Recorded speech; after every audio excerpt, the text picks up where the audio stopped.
Yes, નારાછડી ખોલવાની છે એની ઉપર, અને આપણે જોરદાર તાલીઓથી હંબો હંબો રીલોડેડ ને આપણે વધાવીએ. અને આ તુષારભાઈનું ચોથું પુસ્તક છે આ સિરીઝનું. એકવાર જોરદાર તાલીઓ આ ક્ષણ માટે, હંબો હંબો રીલોડેડ, કે જે તમારા સુધી આજથી પહોંચી રહ્યું છે.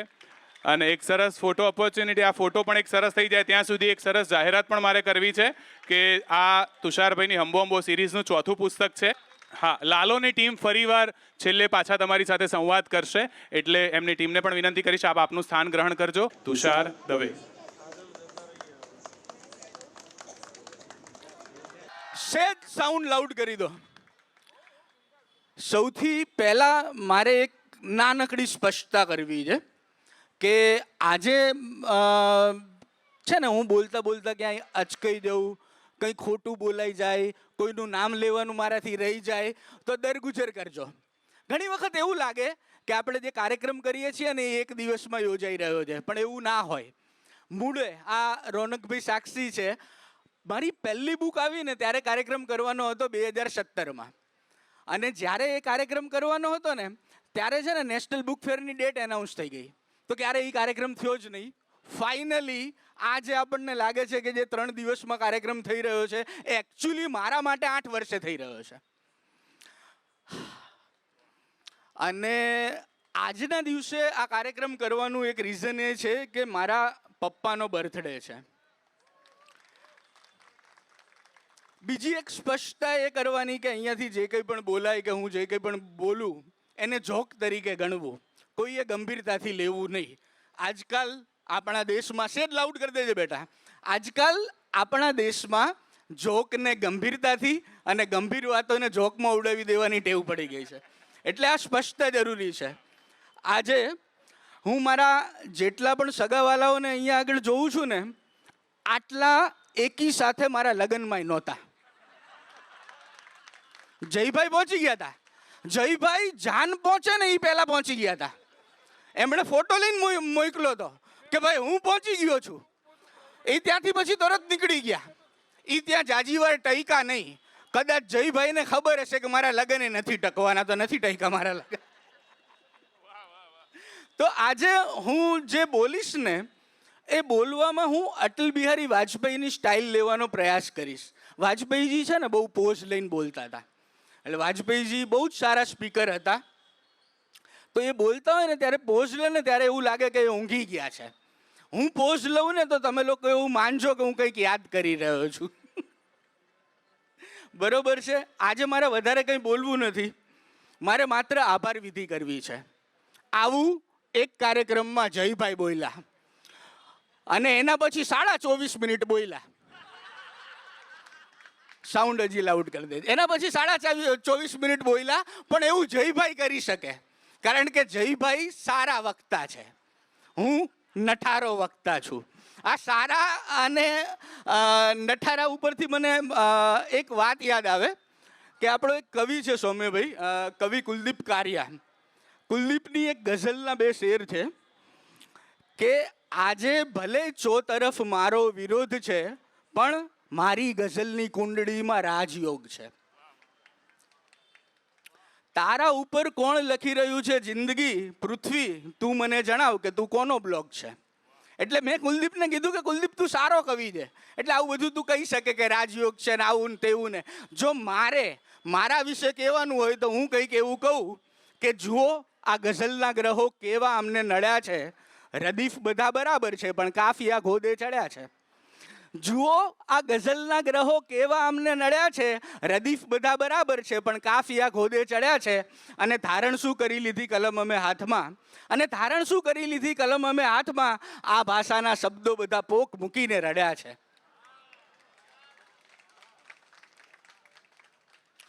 મારા પપ્પાનો બર્થડે છે ને એટલે એક વાત કહું. મારા પપ્પાની છે ને સેન્સ ઓફ હ્યુમર બહુ સારી હતી, અને સેન્સ ઓફ હ્યુમરમાં ઘણી વખત મજા સેન્સની વધારે હોય છે. તો પપ્પાએ અમને જીવનના સૌથી ખરાબ સંજોગોમાં ટકી રહેતા અને એ સંજોગોને હસી કાઢતા શીખવાડ્યું છે. મારા પપ્પા સાવ પથારીવશ હતા ને, ત્યારે સાવ એકદમ પથારીવશ હતા, ત્યારે છે ને એ રોજ લાડવાની માંગણી કરતા. રોજ મારા પપ્પા એમ કહે કે લાડવા ખાવા છે. હવે વ્યક્તિ બીમાર હોય, પથારીવશ હોય, અમુક વસ્તુઓ આપણે ના ખવડાવી શકીએ. તો એક તબક્કે અમે એવું નક્કી કરી લીધું કે પપ્પા જે માંગે નહીં હાજર કરી દેવું. તો પપ્પા રોજ લાડવા ખાય, લાડવા ને શાક અથવા લાડવા અને દાળ. એટલે હું હળવેકથી પપ્પા પાસે જાઉં અને એમને કહું કે પપ્પા તમે રોજ લાડવા ખાવ છો ને એ સારું કરો છો. કારણ કે તમે ગુજરી જાઓ ને તો અમારે લોકોને કહેવા થાય કે તમને ખવડાવવાના લાડવા મરણ જનાર પોતે સાથે જ ખાઈને ગયા છે. પછી પપ્પાની બીજી એક ટેવ એવી હતી કે હવે પથારીમાં પડ્યું માણસ તો શું કરે, દર થોડી વારે છે ને પાણી માંગ્યા કરે મમ્મી પાસે. પાણી એટલે હું પપ્પાને હળવે કરીને જવું અને કહું કે પપ્પા તમે કંઈ પિતરું છો તો પાણી માંગ કરો છો. તો જે હાસ્ય છે ને, અથવા મારું જે હાસ્ય છે એ જીવનની કપરી ક્ષણોમાંથી ઉદ્ભવ્યું છે. અને એટલે હું એક કિસ્સો, એક રાજાની એક વાર્તા વારંવાર પુનરોક્તિ દોષ વહરીને કહેતો હોઉં છું. અને એક નાનકડો કિસ્સો હું કહીશ કે એક રાજા હતો. એ રાજા છે ને ખાવાનો બહુ શોખીન હતો, જયભાઈની જેમ. એણે જયભાઈની ખાતા રહે મેરા દિલ વાંચી હશે. તો એ રાજા જ્યારે પ્રવાસ કરે ને ત્યારે એ રાજાના રસાલામાં એ રાજાનું રસોડું ખાલી 11 ઊંટો પર ચાલતું. 11 ઊંટો પર ખાલી રાજાનું રસોડું ચાલતું. તો રાજા એક વખત પ્રવાસે નીકળ્યો અને રસ્તામાં તોફાન આવ્યું. તો આખો રસાલો વેરવિખેર થઈ ગયો, ખોવાઈ ગયું બધું. અને કોઈ એક વેરાન જંગલમાં રાજા અને એનો વજીર 2 જણા બચ્યા. અને રાજાને ભૂખ લાગી. રાજા કે ભૂખ લાગી છે. વજીર કે પ્રભુ કે આમાં ક્યાંથી એમ કે લાવવું. તો કે વજીરજી કાંઈક કરો ને. તો વજીર આજુબાજુમાં ક્યાંક ગયો, એક બટેટું એક નાનકડું પાત્ર શોધીને આવ્યો. રાજા કે આ બટેટું બાફવા મૂક. પેલા ચૂલો સળગાવ્યો, એ બટેટું બાફવા મૂક્યું અને એટલામાં છે ને કૂતરું આવ્યું. કૂતરા એ બટેટાવાળા પાત્રમાં છે ને મોઢું નાખ્યું ને તો દાઈજું ને તો દોડવા માંડ્યું. તો કૂતરું જે રીતે એ પાત્રની સાથે દોડી રહ્યું હતું ને, એ કૂતરાને જોઈને રાજા ખડખડાટ હસી પડ્યો. એટલે વજીરજીને થયું કે નક્કી રાજાની ડગરી ભૂખના માયરા ચસકી ગઈ. એટલે કે રાજા તમને ભૂખ લાગી હતી, કાંઈ તમને જમવાનું મળતું નહોતું, એમાં એક બટેટું મળ્યું હતું, એ આ કૂતરું લઈને જતું રહ્યું, તમે દાંત કાઢો છો. એટલે રાજાએ એવું કીધું કે હજી હમણાં સુધી મારું રસોડું 11 ઊંટો પર ફરતું હતું, અત્યારે કૂતરું તાણી ગયું. ઘણી વખત જિંદગી આપણને આવા સંજોગો આપતી હોય છે કે એમાં તમે એને ખેલદિલીથી જો હસી ના લો તો શું કરો તમે. એટલે એ ખૂબ જરૂરી હોય છે કે એ સંજોગોમાં કોઈ પણ રીતે આપણે હસી કાઢવું. લાલોની ટીમ અહીંયા આગળ આવી છે. અને લાલોની ટીમ પર છે ને મને એક વાત યાદ આવે કે રીવા છે ને, રીવા બહુ જ સ્માર્ટ છે. રીવાની એક ફિલ્મ હતી, એનું નામ હતું રામ ભરોસે. બીજી ફિલ્મનું નામ લાલો. ભારતમાં શું ચાલે? એક રામ ચાલે ને બીજા કૃષ્ણ ચાલે. તમે વિચાર તો કરો કે એને એક રામ ભરોસે કરી, બીજી કૃષ્ણ કરી. એવી રીતના સુહૃદે બહુ સ્માર્ટ છે. સુહૃદની આગલી ફિલ્મનું નામ કાશી રાઘવ. એમાંય રામ આવે ને લાલોમાં કૃષ્ણ આવે. એટલે હું એવી આશા કરું કે જેવા લાલા આ લોકોને ફળ્યા છે એવા થોડા ઘણા મને ફળે, કે મારી બુકને ફળે. અને હું બહુ જ, અમારા રોનકભાઈ અમારા પ્રકાશક છે, બહુ સ્વાર્થી માણસ છે. એટલે એમણે એવું કીધું કે લાલોની ટીમ આવે છે ને તો આપણે એક સ્કીમ જાહેર કરીએ કે જે આ બુક ખરીદે ને એને લાલોની ટીમ સાથે ફોટો પાડવા દેવો.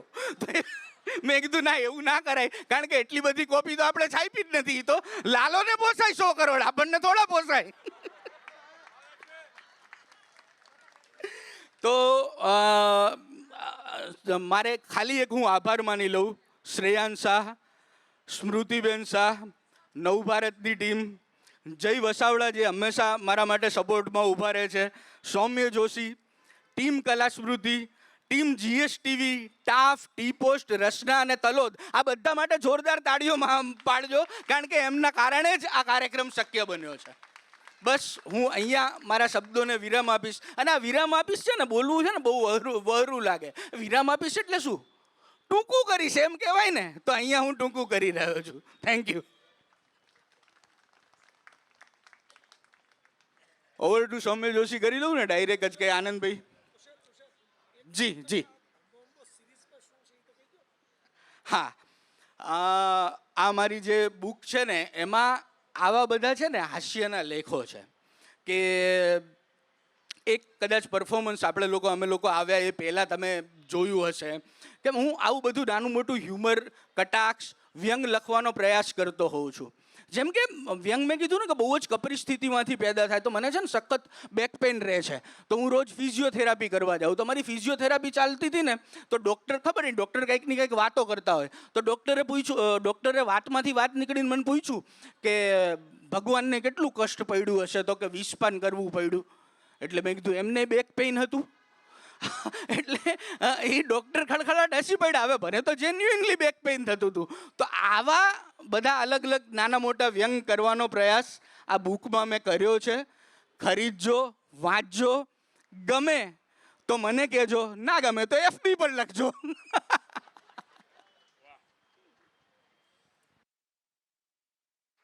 Hello, yes. સો આ તુષારભાઈ ને એમની ભાવનાઓ તમારા સુધી, એટલે હાસ્ય રૂપે જ હોય હંમેશા એમની લાગણીઓ. હવે વધારે સમય નથી લેવો, પણ આ પુસ્તકની પ્રસ્તાવના જે એમણે લખી છે અને આશીર્વાદક રૂપે બી કહી શકાય, મિત્ર ભાવે પણ કહી શકાય. અને હા, મને આવું કીધું તો આવા બધા ભારે ભારે શબ્દો નહીં વાપરવાના કે એટલે એટલી મિત્રતા અને એમ કે ભાઈ તુષારનું હોય એટલે એની લાગણી સાથે કરવાનું જ હોય એવા સૌમ્ય જોશી સરને કહીશ કે તમે પણ તમારી વાત શેર કરજો આજના પ્રોગ્રામ નિમિત્તે.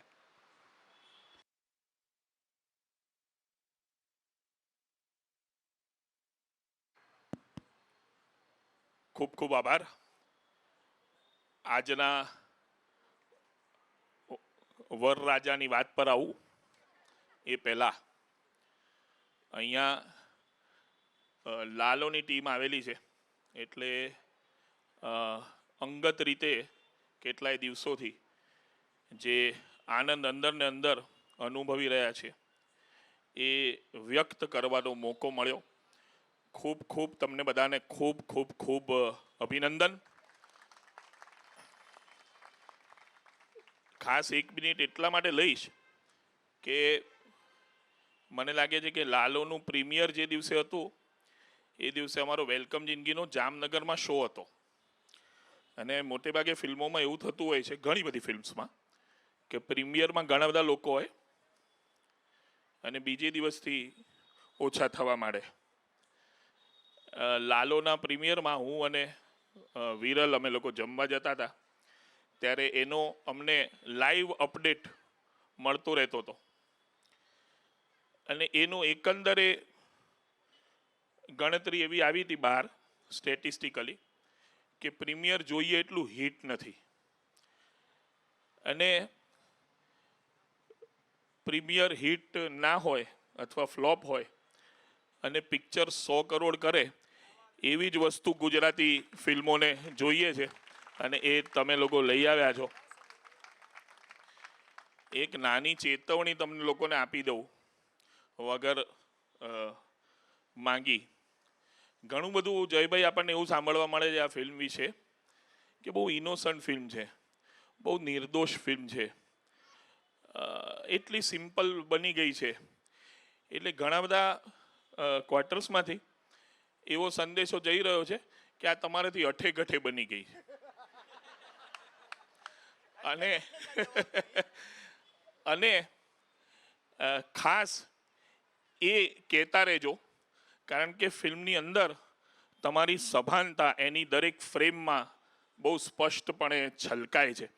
જે રીતે તમે ફિલ્મને રો રાખી છે, જે રીતે એને કાચી રાખી છે, જે રીતનું એનું લાઇટિંગ છે, જે રીતના એમાં તળનું ગુજરાત એની ફ્રેમમાં દેખાય છે, એવી જ ગુજરાતી ફિલ્મો તમે સભાનતાપૂર્વક આ એક બનાવી અને આગળ બીજી બનાવો અને એના 200 કરોડ થાય એવી આ આખા ઓડિયન્સ તરફથી તમને શુભેચ્છાઓ. લાલોના સર્જકો તો ના કહેવાય, પણ લાલાના સર્જનો તમે બધા, તમારો ખૂબ ખૂબ ખૂબ અભિનંદન. હવે વરરાજા પર આવું. એની વાત નથી કરતો, વાત જેટલી કરવાની હતી એ મેં પ્રસ્તાવનામાં કરી લીધી છે. તો તમને બધાને વાંધો ના હોય તો હું પ્રસ્તાવનામાંથી 2 મિનિટ વાંચું.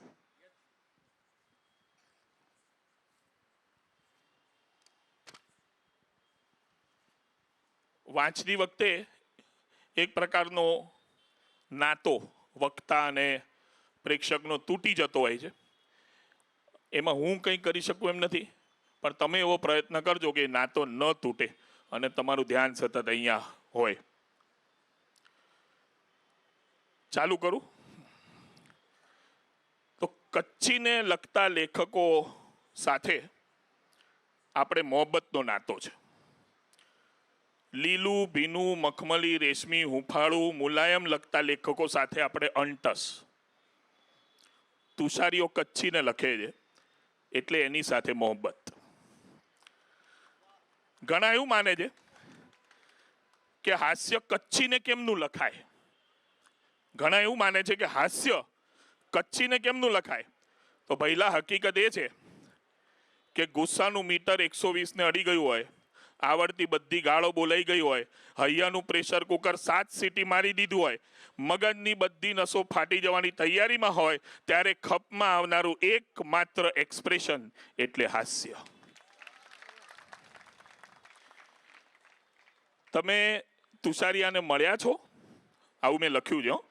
તમે તુષારિયાને મળ્યા છો? હંમેશા થોડો ગુસ્સામાં લાગે. જીવતા માણસોની આ તકલીફ હોય છે. ગેડાની ચામડીવાળા મુલાયમ માણસોની મરેલી નપુંસક આંખોમાં આ રાતાશ જોવા નથી મળતી. રાતી આંખમાંથી હસતો ગુસ્સો પેદા થાય છે. લેખક તુષારના કિસ્સામાં બે બીજી વસ્તુઓ મળે: જિજ્ઞાસા અને વર્લ્ડ વ્યૂ. હું હંમેશા એના લેખનમાં આ બે વસ્તુઓ શોધતો હોઉં છું કે એ એક પ્રકારની ક્યુરિયોસિટીમાં હોય છે સતત, અને એનો દુનિયા પ્રત્યેનો એક અભિગમ હોય છે. લેખક તુષારના ખિસ્સામાં બે વસ્તુ મળે: જિજ્ઞાસા અને વર્લ્ડ વ્યૂ. વર્લ્ડ વ્યૂ વગરના લેખકોને હું લુખ્ખા કહું છું. આવા લુખ્ખાઓ સાહિત્યની બજારમાં નકામું વિન્ડો શોપિંગ કરીને કારણ વગરની ભીડ વધારતા હોય છે. આવા લેખકો કાગળ પર બકરી ટાઈપની લીંડીઓ પાડીને દુનિયાનો સમય બગાડતા હોય છે. એમની ભાષા માયકાંગલી હોય છે, કેમ કે આસપાસની દુનિયા એમને સળગાવતી નથી. તુષારને આસપાસની દુનિયા સતત સળગાવતી રહે છે. તુષારીઓ લોકનો માણસ છે, વિરમગામની સ્ટ્રીટ ફાઇટોનો સાક્ષી. ઇનફેક્ટ એ શેરીઓ છેક એના ઘર સુધી પહોંચી ગઈ. નાના શહેરો કે કસ્બાઓનું આવું વાતાવરણ, નાના શહેરો કે કસ્બાઓનું આવું વાતાવરણ લઈને શહેરમાં આવેલા લોકો શહેરમાં પણ એવા કેટલી ગલ્લા શોધી લે છે જ્યાં એમને મોતી મળે છે. લોકવાણીના મોતી. બાંદ્રા અને લોખંડવાલાના પ્લાસ્ટિકમાં ઉછરેલું નવું બોલિવૂડ આ મોતીઓના અભાવે કેવું ઊંધે માથે પડ્યું છે એ દેખીતું છે. ટૂંકમાં તુષારીઓ બધી રીતે મજાનો, થોડો ભાઈબંધ ખરો, એટલે એકાદ ખામીનો પણ ઉલ્લેખ કરી દઉં. જયભાઈ, એક કાળો ટીકો કરવા માટે આ ખામી વાંચું છું, કારણ કે આખા કાર્યક્રમમાં એના વખાણ થવાના, એટલે એક નજર ઉતારવા કાળો ટીકો હોય એમ. ટૂંકમાં તુષારીઓ બધી રીતે મજાનો, થોડો ભાઈબંધ ખરો, એટલે એક ખામીનો ઉલ્લેખ કરું તો એને ખોટું નહીં લાગે. ક્યારેક ક્યારેક એની ભાષા હખડ થઈ જાય. જેમ સંગીતની સફળતા સમ પર આવીને ઊભા કરાતા ઉન્માદ પર નિર્ભર હોય છે, એ જ રીતે કોમેડીમાં પંચલાઇનનું લેન્ડિંગ મહત્વનું બની જાય છે. એક બે શબ્દોનું વધી જવું, ભાષાનું સહેજ માપ ચૂકી જવું ક્રેશ લેન્ડિંગની ફીલ આપે છે. આવું લેન્ડિંગ હાસ્યને બદલે ધક્કા સર્જે છે. તુષારના લખાણમાં કોક વાર આવા ધક્કા વાગે ખરા, પણ on the hall world view ધરાવતો, કચકચાઈને હસતો, લોકનો તુષાર ગમી જાય એવો હાસ્ય કલાકાર છે. ભાઈ તુષાર, આ જ રીતે કચાઈને લખતો રહેજે. ભીનું, લીલું, રેશમી, મુલાયમ, હુંફાળું લખ્યું તો તારી ખેર નથી. અને સફળતાના કેફમાં મોટિવેશન બાજુ વળી ગયો તો મારા હાથે મર્યો સમજજે.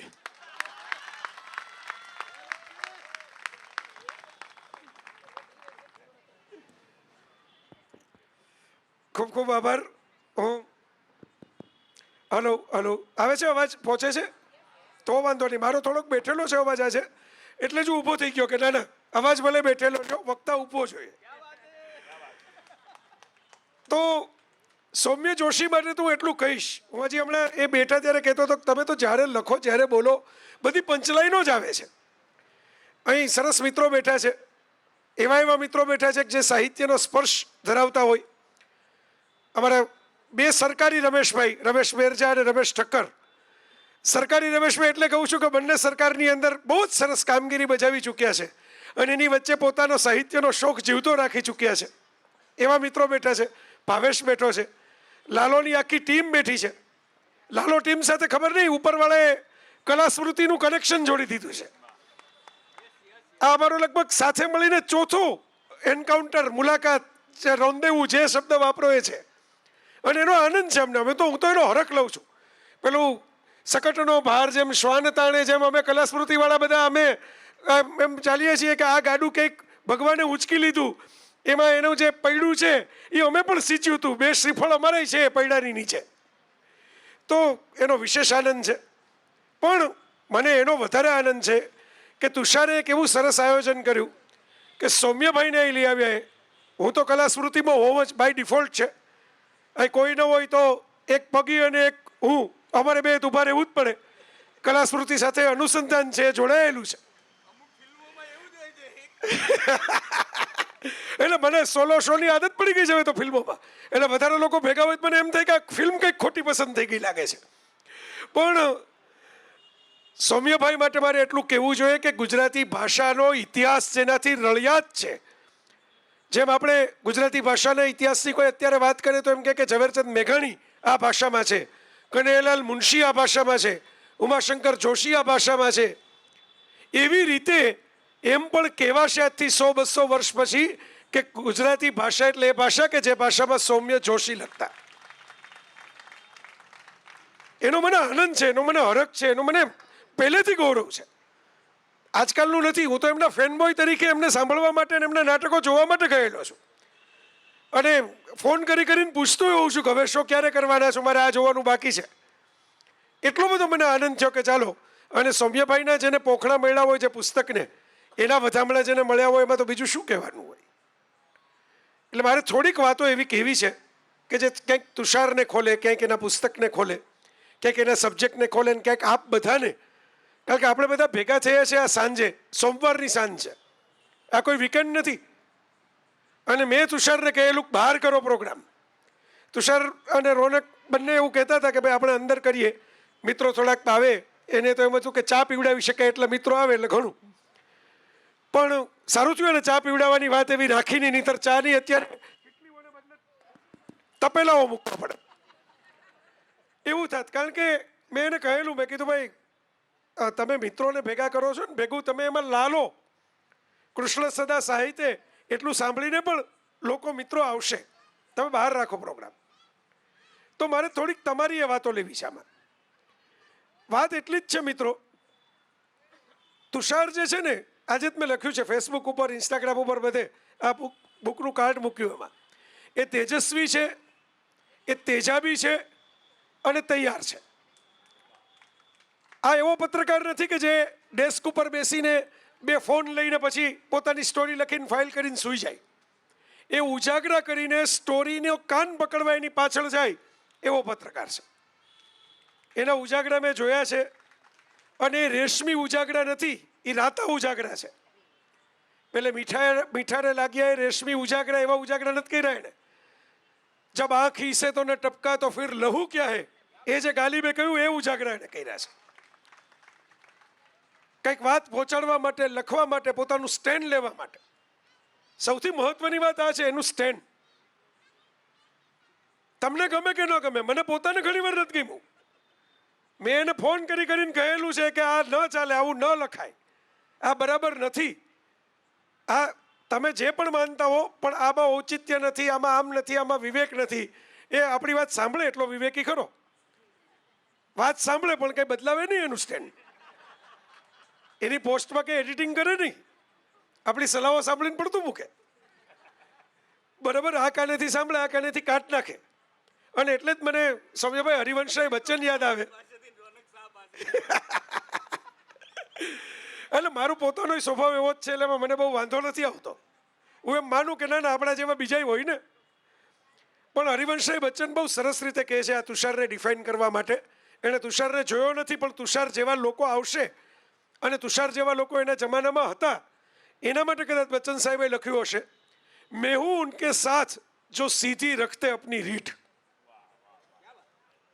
કવિતા બહુ લાંબી છે, વાંચજો ક્યારેક ગોતીને શોધીને. મેં હું ઉનકે સાથ જો સીધી રખતે અપની રીઠ.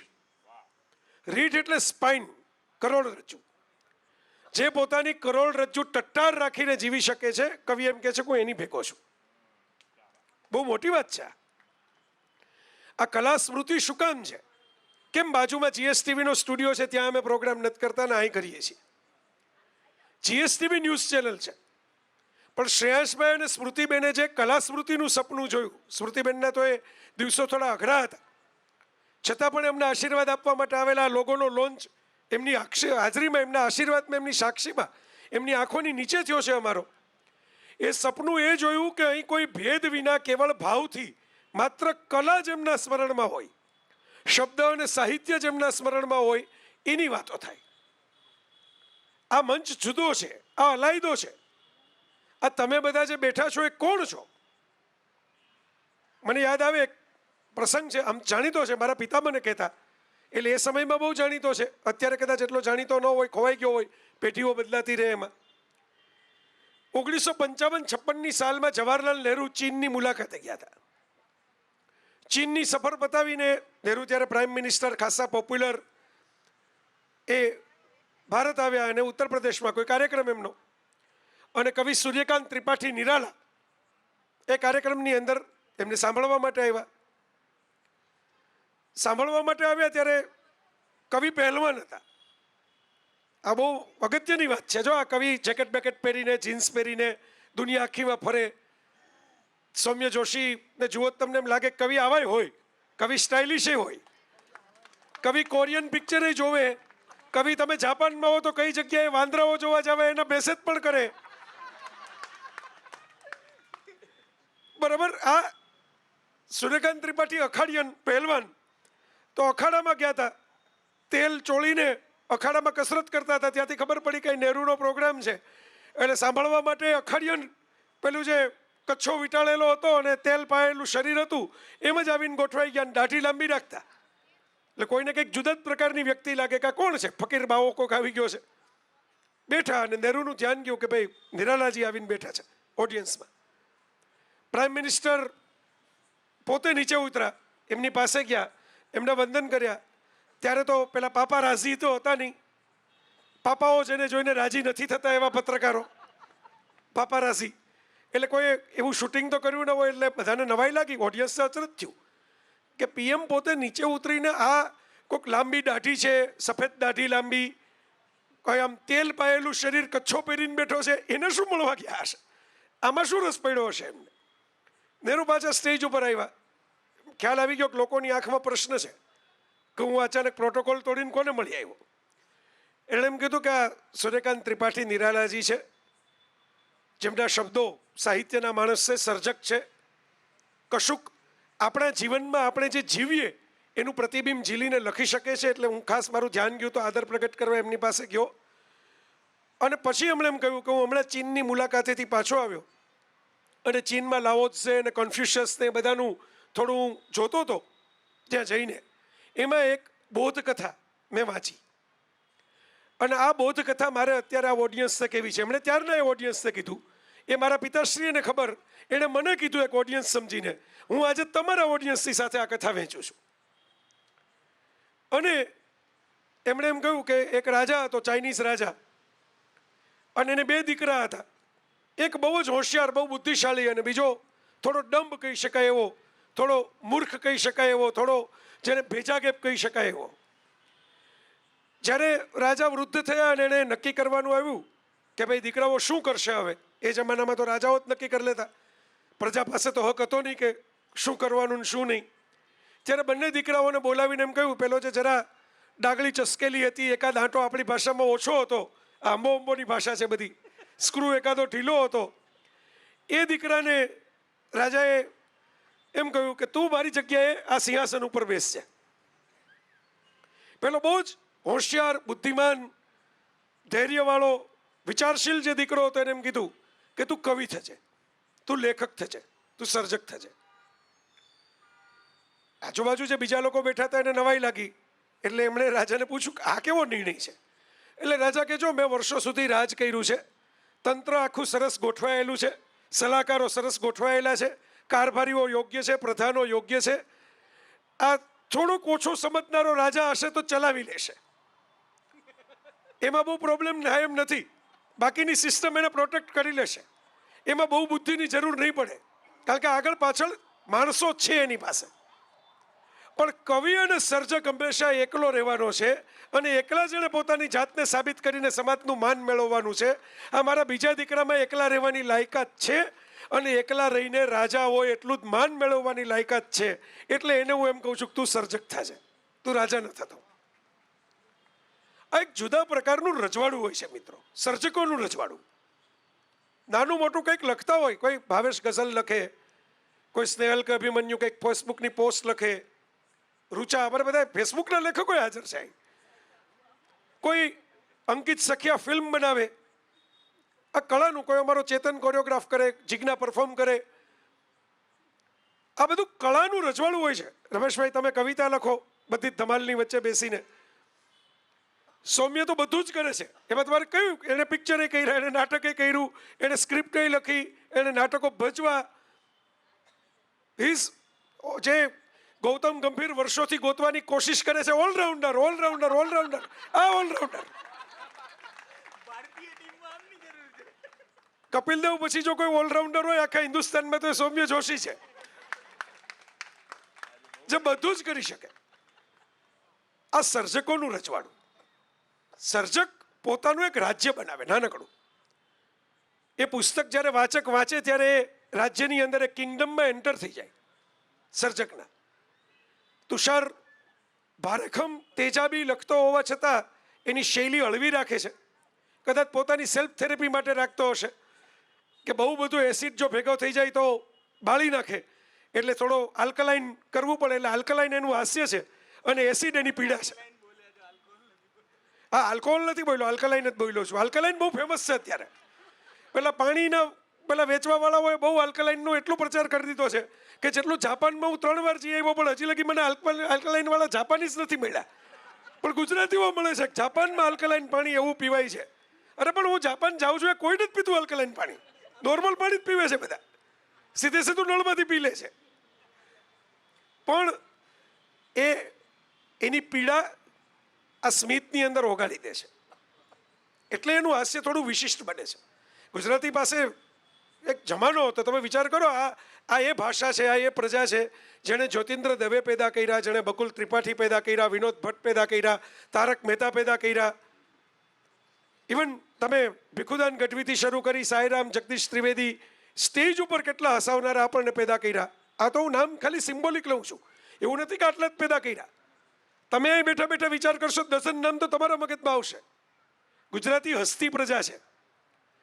પૂછો સૌમ્યભાઈને, હજી નાટકોમાં એને હસવું ગમે છે, હસવું, કોમેડી નાટક લઈ આવો, કોમેડી. હસતી પ્રજા છે. અને એ નવા લેખકો, નવા ચેતનાઓ, આ બધા જેના નામ બોલ્યો એમાં મોટાભાગના તો હવે ઉપરવાળાને હસાવવા માટે પહોંચી ગયા છે.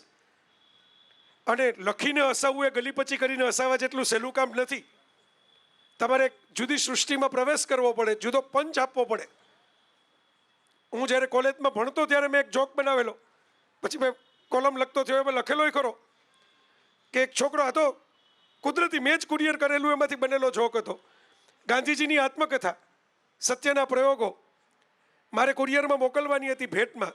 એ વખતે કુરિયર સર્વિસ, ત્યારે પોસ્ટનો જમાનો હતો, ટપાલનો યુગ હતો, મોબાઈલ તો હતા નહીં. બધું પૂછે અંદર શું છે એને, શું આજે કોઈ પૂછતું નથી, મોટા મોટા બોક્સ તમે ફટાફટ લઈ જઈ શકો. ત્યારે બધી ઇન્ક્વાયરી કરતા કે આમાં શું છે, વજન કરે, ચેક કરે. તો મને કે આમાં શું છે? પેલા ગાંધીજીની આત્મકથા 3 મેં ગોઠવી હતી, એટલે બોક્સ આવું લાગતું હતું. એટલે તુષારને જે આલ્કોહોલ યાદ આવ્યો એમને યાદ આવ્યો હશે કે આવા પાર્સલ કરે છે આ ભાઈ આવું બોક્સ બનાવીને. એટલે મેં કીધું ગાંધીજીની આત્મકથા.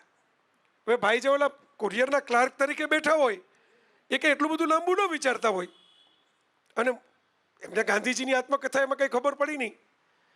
એટલે મેં કીધું સત્યના પ્રયોગો. હવે જેને ગાંધીજીમાં જ ખબર ન પડતી હોય ને સત્યના પ્રયોગોમાં ક્યાંથી ખબર પડે? એ મારી ભૂલ હતી.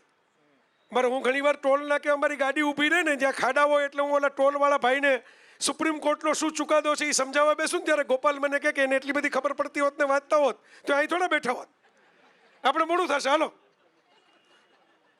તો આ બહુ ઇમ્પોર્ટન્ટ ને ઇન્ટરેસ્ટિંગ વાત છે. એટલે મેં કીધું સત્યના પ્રયોગો.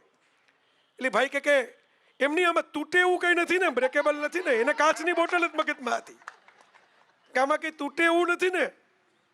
એટલે મેં કીધું આ તૂટે એવું છે બ્રહ્મચર્ય.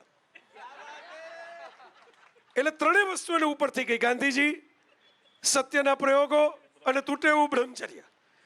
પણ મારું મોઢું જોઈને એને એમ લાગ્યું હશે કે આ ભાઈ કંઈક વ્યવસ્થિત લાગે છે એટલે પાર્સલ એને સ્વીકારી લીધું. કોમેડી તો આપણી આસપાસ જ હોય છે, આપણા જીવનમાં જ સૌથી વધારે હાસ્ય છે. અને સાહેબ, હિન્દુસ્તાનમાં આપણે જો હસી ન કાઢીએ ને જિંદગીને તો આપણે રડવામાંથી ઊંચા ના આવીએ એટલી તકલીફો ને એટલા પ્રશ્નો આપણી આસપાસ છે. પણ આપણે હસી કાઢતા શીખી ગયેલો આ દેશ છે. એ હસે છે. આ લાલો શું છે? કૃષ્ણનું જીવન તો તમે જુઓ, કેટલી તકલીફો, કેટલી પીડા. જન્મતા વેત મા બાપથી છૂટા પડી જવાનું. તમે ગોકુળમાં મોટા થયા હોય એ જગ્યામાંથી વૃંદાવન શિફ્ટ થવાનું. વૃંદાવનમાં રાસ રચો, ત્યાંથી મથુરા જવાનું. મથુરામાંથી તમારે પોતાની દ્વારકા બનાવવાની. જૂના મિત્રો, જૂના સખા સખીઓ, કોઈને મળવા નહીં જવાનું, ક્યારેય પહેલી વાર જોવાના નહીં એમના ચહેરા. અને હસ્તિનાપુરની અંદર ગાંધારીનો શ્રાપ લઈને આવવાનું 18 દિવસના કુરુક્ષેત્ર પછી. અને આમ છતાં આપણે કૃષ્ણનું નામ પડે એટલે આપણા મનની અંદર મુરલી વાગવા લાગે, બાંસુરીના તાલે આપણા પગ થિરકવા લાગે. એ તો વાત છે કે સાહેબ, તમારી સમસ્યાઓનો બોજ બીજા માથે નાખવાને બદલે બીજાને મોજ કરાવશો ને તો ભગવાન થઈને પૂજાશો. આ વાત છે. આ તુષારના પુસ્તકોમાં ઘણું બધું આ જોવા મળે છે કે થોડોક પરેશાન છે, થોડોક અકળાયેલો છે, ફ્રસ્ટ્રેટેડ છે કે કેમ આ બધું આમ ચાલે છે. અને પછી એ ફ્રસ્ટ્રેશન છે એને એ હ્યુમરની અંદર ઢાળીને આપણી સામે મૂકે છે. નવી કલમોમાં ઓછા લોકો આ કરી શકે છે. હર્ષ અમારો કરી શકે છે, થોડું હર્ષ મેસવાણિયા, મયુર ખાવડું એ કરી શકે છે. અમુક લોકોને હું વાંચતો હું તો એમ લાગે કે આમની પાસે, ઈશાન પાસે થોડો એવો સ્પાર્ક છે. ઈશાન ભાવસાર, આ કોઈ હાજર નથી, આ વાટકી વ્યવહાર નથી. હાજર હોય એના જ નામ લેવા એવું નથી, જેના સ્પાર્ક હોય એના નામ લેવા એની વાત છે. જેમાં તિખારો દેખાય કે આમાં કંઈક હ્યુમર છે. અમારા અમુક કેટલાક વાચકો હોય ને એની કોમેન્ટ, હિંમત છાયાણી ને અંકિત સાદરિયા ને, હું તો એની કોમેન્ટ યાદ કરતો, ભીષ્મક પંડિત, આ બધા એવા લોકો છે કે જેની કોમેન્ટ માટે તમે એમ થાય કે આ કોમેન્ટ કરે તો આપણને કંઈક બે વસ્તુમાં મજા આવશે, હસવું આવશે. એક અમારી વાચક ગુજરી ગઈ, અંજુ વ્યાસ, હું એને ટેગ કરતો કંઈક લખીને કે અંજુ કોમેન્ટ કરે ને તો અંજુ પાસે કંઈક એવી હ્યુમર આવશે.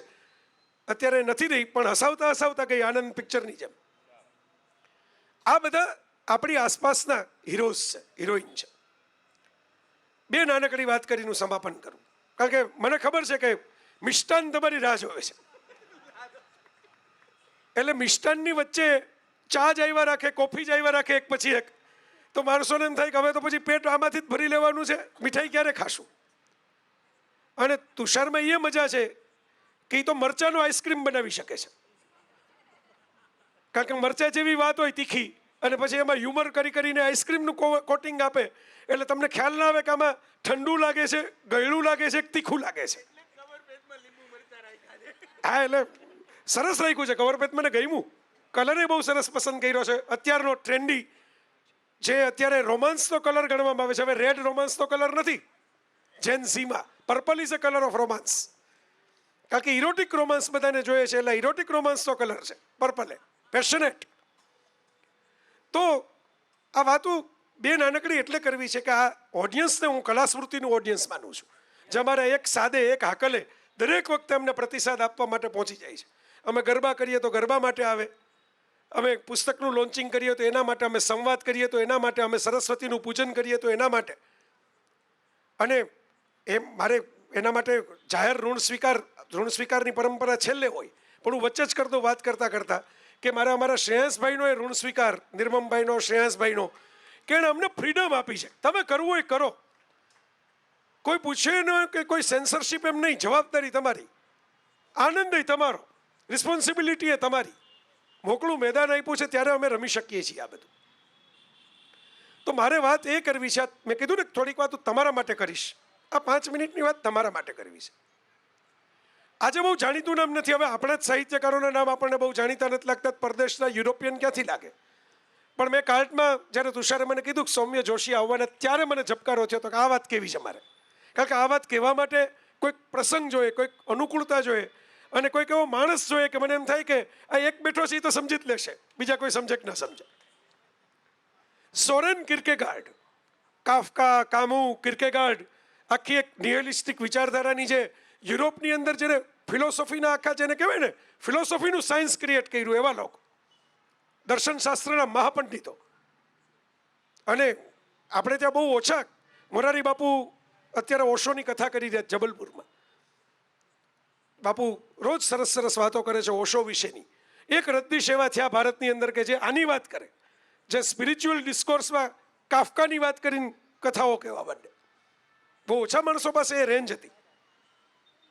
તો કિર્કેગાર્ડે એના પુસ્તકની અંદર એવું લખેલું છે, અને બહુ જ અદ્ભુત વાત છે. તમને આવું બધું સાંભળીને એવું થાય કે બહુ કંઈક હેવી અથોડો આવવાનો છે હમણાં. એટલી બધી હેવી હું નહીં કરું, એ મને આવડતું નથી. મને હેવી વાતોને હેપી કરતા આવડે છે, હેવી વાતોને હેવી રાખતા નથી આવડતી. એટલે એમણે ભલે હેવી લખી હોય, હું તમને હેપી ફોર્ટમાં કહી દઈશ. 3 કોઈ પણ વ્યક્તિ જ્યારે, જેને આપણે કહીએ બાળકમાંથી પરિપક્વ થાય, પુખ્ત થાય, ત્યારે 3 ચોઇસમાંથી પસાર થતો હોય છે. 3 ચોઇસીસ. પહેલી છે એસ્થેટિક. કિર્કેગાર્ડ એવું કહે છે, એસ્થેટિક. પહેલા માણસને મજા શું આવે ને એ ગોતે. નાનું બાળક હોય એને ચોકલેટ ભાવવા માંડે તો એ બોલતા ન આવડે ચોકલેટ, પણ તમે ફ્રીજ ખોલો ત્યાં ચોકલેટ પાસે હાથ લંબાવવા પહોંચી જાય. એને ખબર છે કે ફ્રીજમાં ચોકલેટ પડેલી છે જે આપણને ગમે છે.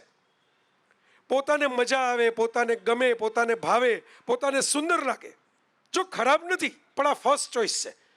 બાય ડિફોલ્ટ તમે એ ચોઇસમાં જતા રહ્યો. મને આ કલર બહુ ગમે છે, મને આ સ્ટાઇલ બહુ ગમે છે, આ ડાન્સનું સ્ટેપ મારું સરસ થાય છે, આ મ્યુઝિક મને બહુ ગમે છે. આ બધી પણ પસંદગીઓ જ છે ને, કે આ ગીત મારી કોલર ટ્યુનમાં રાખીશું. હું આવી જ રીતે રવિન્દ્રનાથ ટાગોર અને અમિતાભ બચ્ચને શાલની ફેશન કરી નાખી. પહેલા ટાગોરે પછી બચ્ચને. કઈ જ ન હોય, સફેદ રંગના કુર્તા પહેર્યા હોય, પણ ઉપર એક ડિઝાઇનર શાલ વીટી હોય. આ એસ્થેટિક ચોઇસ છે. માણસ એક પસંદગી કરે છે પોતાની એસ્થેટિક ચોઇસની, કે મને ગમે શું, મને સુંદર શું લાગે. તમે વિચાર કરો, લાલોના ઓપનિંગ સીનની અંદર બહુ જ બારીક છે, કદાચ બધાના લોકોના ધ્યાનમાં નહીં આવ્યું હોય, પણ પહેલા જ ઓપનિંગની અંદર નારાયણ સ્વામીનું ભજન વાગે છે. હવે એ એક એસ્થેટિક ચોઇસ છે કે મારા આ સીન બતાવવો છે, એમાં કોઈક મ્યુઝિક તૈયાર પણ મૂકી શકું, કોઈક ક્રિએટ કરાવી શકું, વાંસળી વગાડી શકું, કૃષ્ણની વાત છે કૃષ્ણના ભજનથી શરૂ કરી શકું. પણ એક નારાયણ સ્વામીનું ભજન તમને એક મૂડ સેટ કરે કે આ એક તળ કાઠિયાવાડની ભૂમિની કંઈક વાત આવી રહી છે આગળ. આ જુનાગઢ છે, આ ગિરનાર છે. તો આજે વાત છે આ એસ્થેટિક. અમારે જયેશભાઈ ફોટા પાડે તો એ ફ્રેમ સેટ કરે, એસ્થેટિક. બીજી ચોઈસ જે માણસ કરે છે એસ્થેટિક પછીની, એ છે એથિકલ. શું સારું છે, શું ખરાબ છે, મારા માટે શું સારું છે, શું ખરાબ છે. કારણ કે એસ્થેટિક્સમાં તો બધી જ થાળીઓ તમારી સામે પીરસાયેલી હોય. તમને બુદ્ધની અને મહાવીરની કથાઓ સાંભળી હોય, તમને ખબર હશે કે નાના હોય ને બધું તમે સામે રાખો ને એમાંથી શું પસંદ કરે એના આધારે બધા નિર્ણય લે કે આ બાળક મોટો થઈને આવો થશે. આ ગુડ એન્ડ ઇવિલની ચોઇસની વાત છે, ગુડ એન્ડ બેડની ચોઇસની વાત છે. એક જ ઘટના છે, હું કયું રિએક્શન આપું. પેલી મોટિવેશન સ્પીચો જે બધી રેડીમેડ આવતી હોય છે, જેના એક વિડીયોમાં એક કિસ્સો આવે એટલે એ બીજા 6 સ્પીકરો એ જ કિસ્સો બોલી જાય. એટલે એમાં એવું આવે કે એક ઈંડું છે, એક બટેટું છે અને કોફી છે. તમે ગરમ પાણીમાં મૂકો, એટલું બધું જાણીતું થયું છે. હું તો એવું વાંચીને તેવું યાદ પહેલાં એ રાખું કે આ નથી બોલવાનું, કારણ કે આ અડધો ડઝન વિડીયોમાં છે એટલે આપણે નથી બોલવાનું. પણ આ સમજાવવા માટે તમને બોલું છું કે ભાઈ ગરમ પાણીમાં તમે ઈંડું નાખો તો અંદરથી કડક થઈ જાય, બટેટું નાખો તો એ નરમ થઈ જાય, અને કોફી નાખો તો એ પાણીને જ પોતાનો સ્વાદ અને પોતાના રંગ અને સુગંધમાં ઢાળી દે. આ થઈ એથિકલ ચોઇસ. તમારે કડક થવું છે રિએક્શનમાં, નરમ થવું છે કે તમારે જે સંજોગો છે એને જ પોતાના કલરમાં, પોતાની સુગંધમાં, પોતાના સ્વાદમાં ઢાળવાની કોશિશ કરવી છે. આ બીજી ચોઇસ છે માણસના જીવનમાં.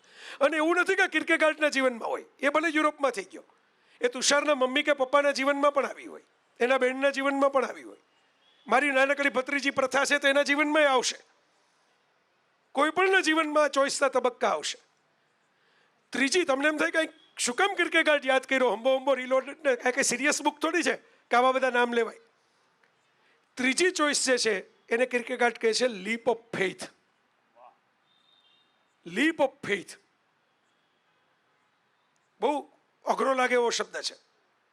શ્રદ્ધાનો કે આસ્થાનો કૂદકો, છલાંગ, એવો આપણે અનુવાદ કરી શકીએ. મારા કરતાં સારા અનુવાદો સૌમ્યભાઈ ના આવડે, એ તો તરત પકડી લેશે, પણ આવો અનુવાદ થાય.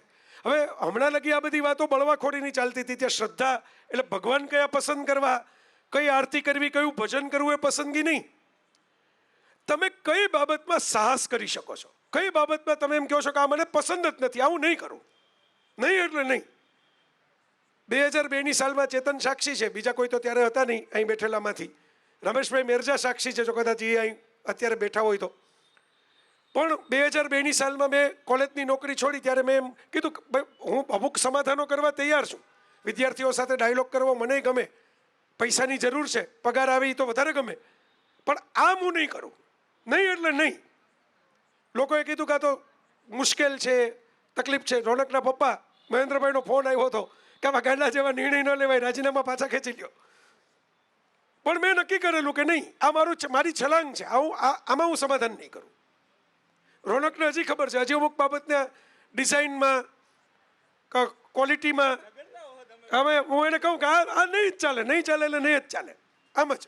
એ સરમુખત્યારી નથી, એ કિર્કેગાર્ડની ભાષામાં લીપ ઓફ ફેથ છે. તમારા જીવનમાં એક તબક્કો પરિપક્વતાનો એ આવે કે તમે નક્કી કરો કે આ બાબતમાં હું એડવેન્ચર કરીશ, આમાં હું સાહસ કરીશ, આમાં હું કૂદકો મારીશ. એ શ્રદ્ધા ઉપરવાળાની નથી, એ શ્રદ્ધા તમારી જાત ઉપરની તમને છે કે મને આવો બનાવ્યો છે, જેણે બનાવ્યો હોય, મારા મા બાપે બનાવ્યો, મારા ઈશ્વરે બનાવ્યો, મારા સમાજે બનાવ્યો, મને એવો બનાવ્યો છે કે હું આ કૂદકો મારીને રહીશ. આ લીપ ઓફ ફેથ, આ હનુમાન કૂદકો, લીપ ઓફ ફેથ. હનુમાન કૂદકો મારતા પહેલા રામને પગે લાગીને આશીર્વાદ લેવા નથી ગયા, એ સીધો જમ્પ જ કરે છે કે નહીં હું આ કરી જ શકીશ. એકવાર એને ખબર પડી ગઈ કે આ મારાથી થશે, કરી નાખીશ. આ ત્રણ પસંદગી છે ને, એ આવા પુસ્તકો અને આવા માણસો અને આવા લેખકો, આ બંને જણાને લાગુ પડે છે. આજે સ્ટેજ ઉપર આ અંકિત અને લાલોની ટીમને લાગુ પડે છે, કરણને લાગુ પડે છે, સુહતને લાગુ પડે છે, રીવાને લાગુ પડે છે.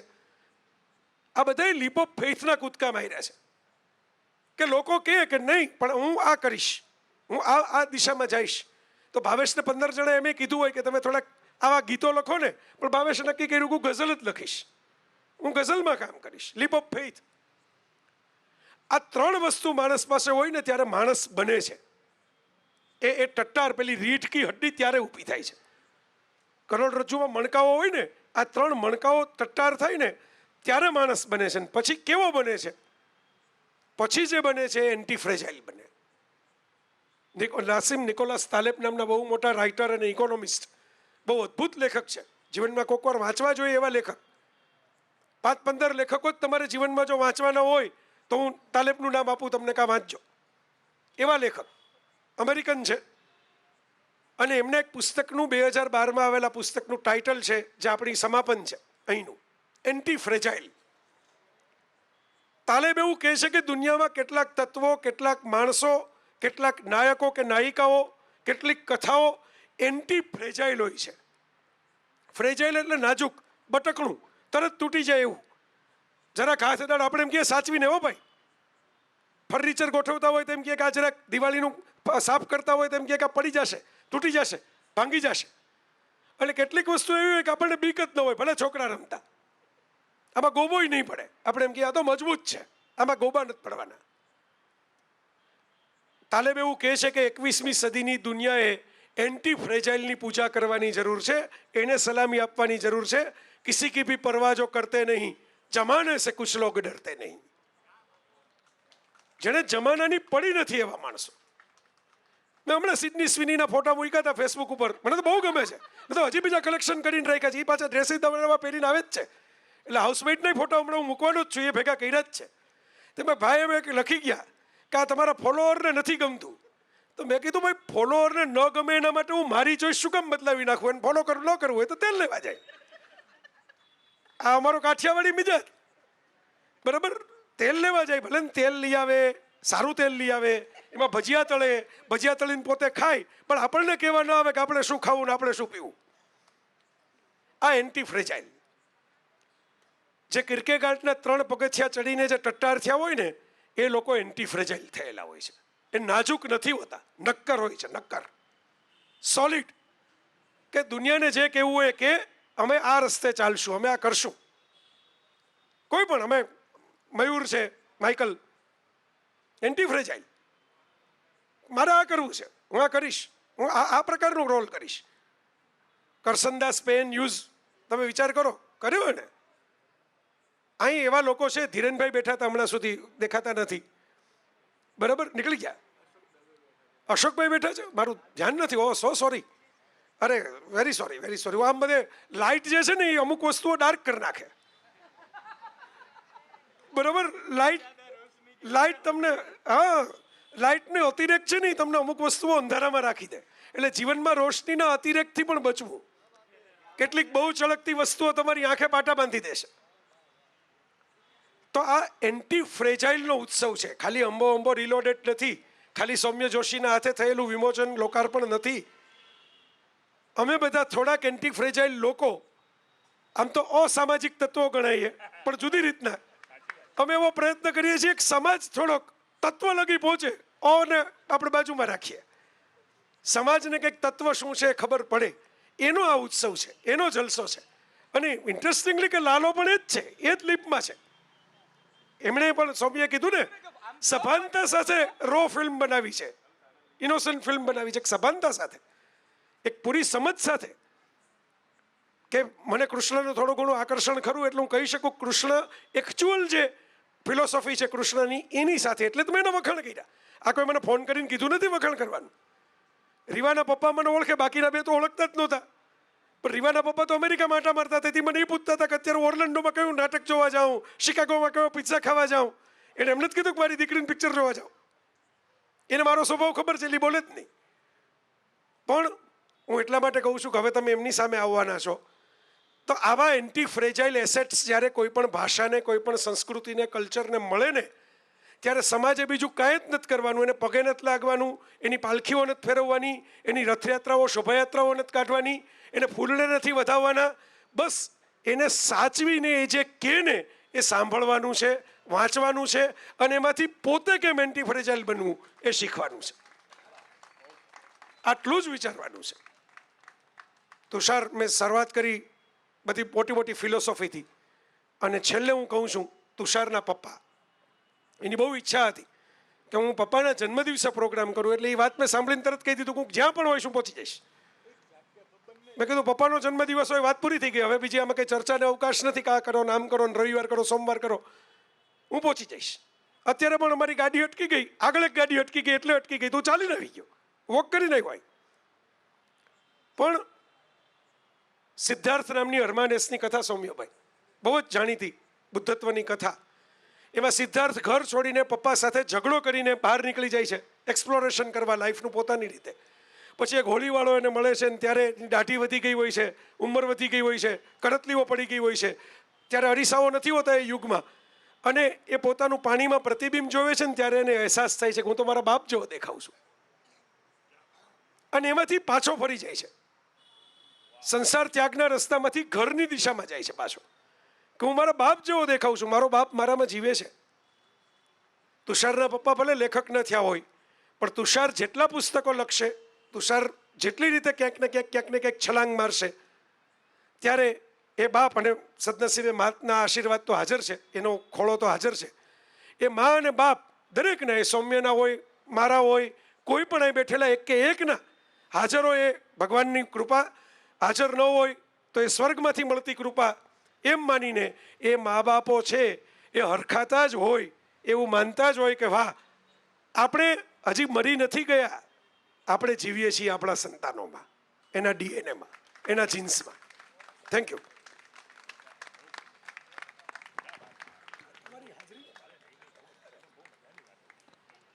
હલો, હવે કાર્યક્રમને આગળ લઈ જઈએ એ પહેલાં મારે આ જે પુસ્તક માટે આટલી સરસ વાત થઈ, હંબો હંબો રીલોડેડ, એ પુસ્તક અહીંયા અવેલેબલ છે. અને ખાસ તુષારભાઈના જે 4 પુસ્તકોનો આખો સેટ છે, હંબો હંબોની આખી સિરીઝ છે, એ અહીંયા ખાસ નવભારત સાહિત્ય મંદિર દ્વારા અવેલેબલ છે. અહીંયા બહાર જ સ્ટોલ છે, એટલે જતાં પહેલાં બધા લઈને જજો. અને હું તો પર્સનલી મારા મોટા ભાઈ જેવા ભાઈ જ કહું છું, એમનો ઓટોગ્રાફ તમે લેજો. આ સ્મૃતિ રહે આજના દિવસની તમારા બધા પાસે. અને આ પુસ્તક આમ આખો જે સેટ છે 4 પુસ્તકોનો, એ 655 રૂપિયાનો છે, પણ સ્પેશિયલ આજના આ જે લોન્ચિંગ સેરેમની છે એ નિમિત્તે 500 રૂપિયામાં આખો સેટ છે. અને ખાસ હંબો હંબો રીલોડેડ એ પુસ્તક છે એ આમ 250 રૂપિયાનું છે, પણ ખાસ આજના પ્રસંગ માટે એ 200 રૂપિયામાં અવેલેબલ છે. તો જતાં પહેલાં અહીંયા નવભારત સાહિત્ય મંદિરનો સ્ટોલ છે, એની વિઝિટ કરી અને પુસ્તક લઈને જજો. અને ખાસ આજના લોન્ચિંગ સેરેમની માટે આમંત્રણને માન આપીને જે લોકો આવ્યા છે એમને 1 મિનિટની અંદર મારે ખાલી યાદ કરવા છે કે એ બધાનો પણ, જેમ હમણાં વાત થઈ એમ, ચાલુ દિવસ છે એટલે વર્કિંગ હોય, પણ એની સાથે સમય આપ્યો છે. ખાસ ભાવેશ ભટ્ટ આવ્યા છે, એમના માટે એમને thank you so much sir. Jitendra Thakkar sir આવ્યા છે, અશોક દવે સર, ધીરેન અવસિયા સર, રામ મોરી, રામભાઈ આવ્યા છે, Sanjay Dave, Vivek Desai sir, Shilpa Desai ma'am, doctor Raj Raval આવ્યા છે, રાજેન્દ્ર મેરજા સર, જેમનો હમણાં જ ઉલ્લેખ અહીંયાથી થયો, રાજેન્દ્ર ઠક્કર સર આવ્યા છે, એમને પણ સ્વાગત છે. Thank you so much sir for coming. સાથે જ પ્રફુલ્લ શાહ, રવિલા ભટ્ટ એ પણ હમણાં આવ્યા હતા, હર્ષ મેશવાણીયા સર એ પણ અહીંયા આવ્યા હતા, અને ધીમનભાઈ પુરોહિત, આ બધા મહાનુભાવ. આ સાથે અમારા આમંત્રણને માન આપીને કોઈ આવ્યા હોય અને કદાચ જેમ જયભાઈએ કીધું અંધારું સહેજ હોય ને કદાચ અમારી નજર ચૂકી ગઈ હોય તો ક્ષમા, પણ તમે બધા આવકાર્ય છો. સ્વાગત છે તમારા બધાનું કલાસ્મૃતિમાં. અને ખાસ થેન્ક યુ આ પ્રસંગે હાજર થવા માટે. આ બધું એટલે ફટાફટ પહેલાં બોલું છું કેમ કે ખબર છે બધા ટીમ માટે રાહ જુએ છે. અને ફરીવાર મને એ વાક્ય યાદ આવે છે, પુનરપી જનનમ પુનરપી મરણમ પુનરપી જનની જઠરે છયનમ. આ ગમતું વાક્ય કેમ કે છે ને, પૃથ્વી અને કર્મ પોતાનું સર્કલ પૂરું કરે અને આજે એ સર્કલ કોઈક રીતે પૂરું થાય છે. વાઘ બારસનો એ કાર્યક્રમ અને આ જ મંચ આ જ રીતે લગભગ સજાયેલો અને આ જ ટીમ હતી, જ્યારે આજે ફરીને પાછી એ જ જગ્યાએ અહીંયા આવીને ઊભા છે, આ શાંતિવનનું સ્ટેજ. અને એ વખતે અંકિતભાઈ અને લાલોની સમગ્ર ટીમ આ મંચ ઉપર હતી. અને હા, એક વાત એડ કરું. એ દિવસે એવું હતું કે લાલોની ટીમને જ્યારે સ્ટેજ પર બોલાવવા જઈ રહ્યા હતા એ જ ટાઈમે ઓલમોસ્ટ પબ્લિક ઊભી થઈ રહી હતી, અને અત્યારે પબ્લિક માત્ર ને માત્ર લાલો માટે બેઠી છે. જોરદાર તાલીઓ આ વાત માટે અને આ સર્કલ માટે, લાઈફ ઓફ. અને મજા એ છે કે અમે જ્યારે ચર્ચા મને એવું લાગે છે કે પેલા આપણે કહેવત છે ને કે ઈશ્વર કે ઘર દેર હે અંધેર નહીં હે, અલા દેર પણ નથી, આટલી જલ્દી ટેન્ડર પાસ થાય છે, તમે જુઓ. એટલે ખરેખર પેલું ગીતા, હા યસ, અને પેલું ગીતાનું જે વાક્ય છે, યત્ર યોગેશ્વરો કૃષ્ણો યત્ર પાર્થો ધનુર્ધર, એ વાક્ય જ છે કે એના નિમિત્તે આ મંચ ઉપર ફરીવાર હું જોરદાર તાલીઓથી લાલોની આખી ટીમ, અંકિતભાઈ, કરણભાઈ, સુહદ, રીવાબેન, આ બધાને કહીશ please come on the stage.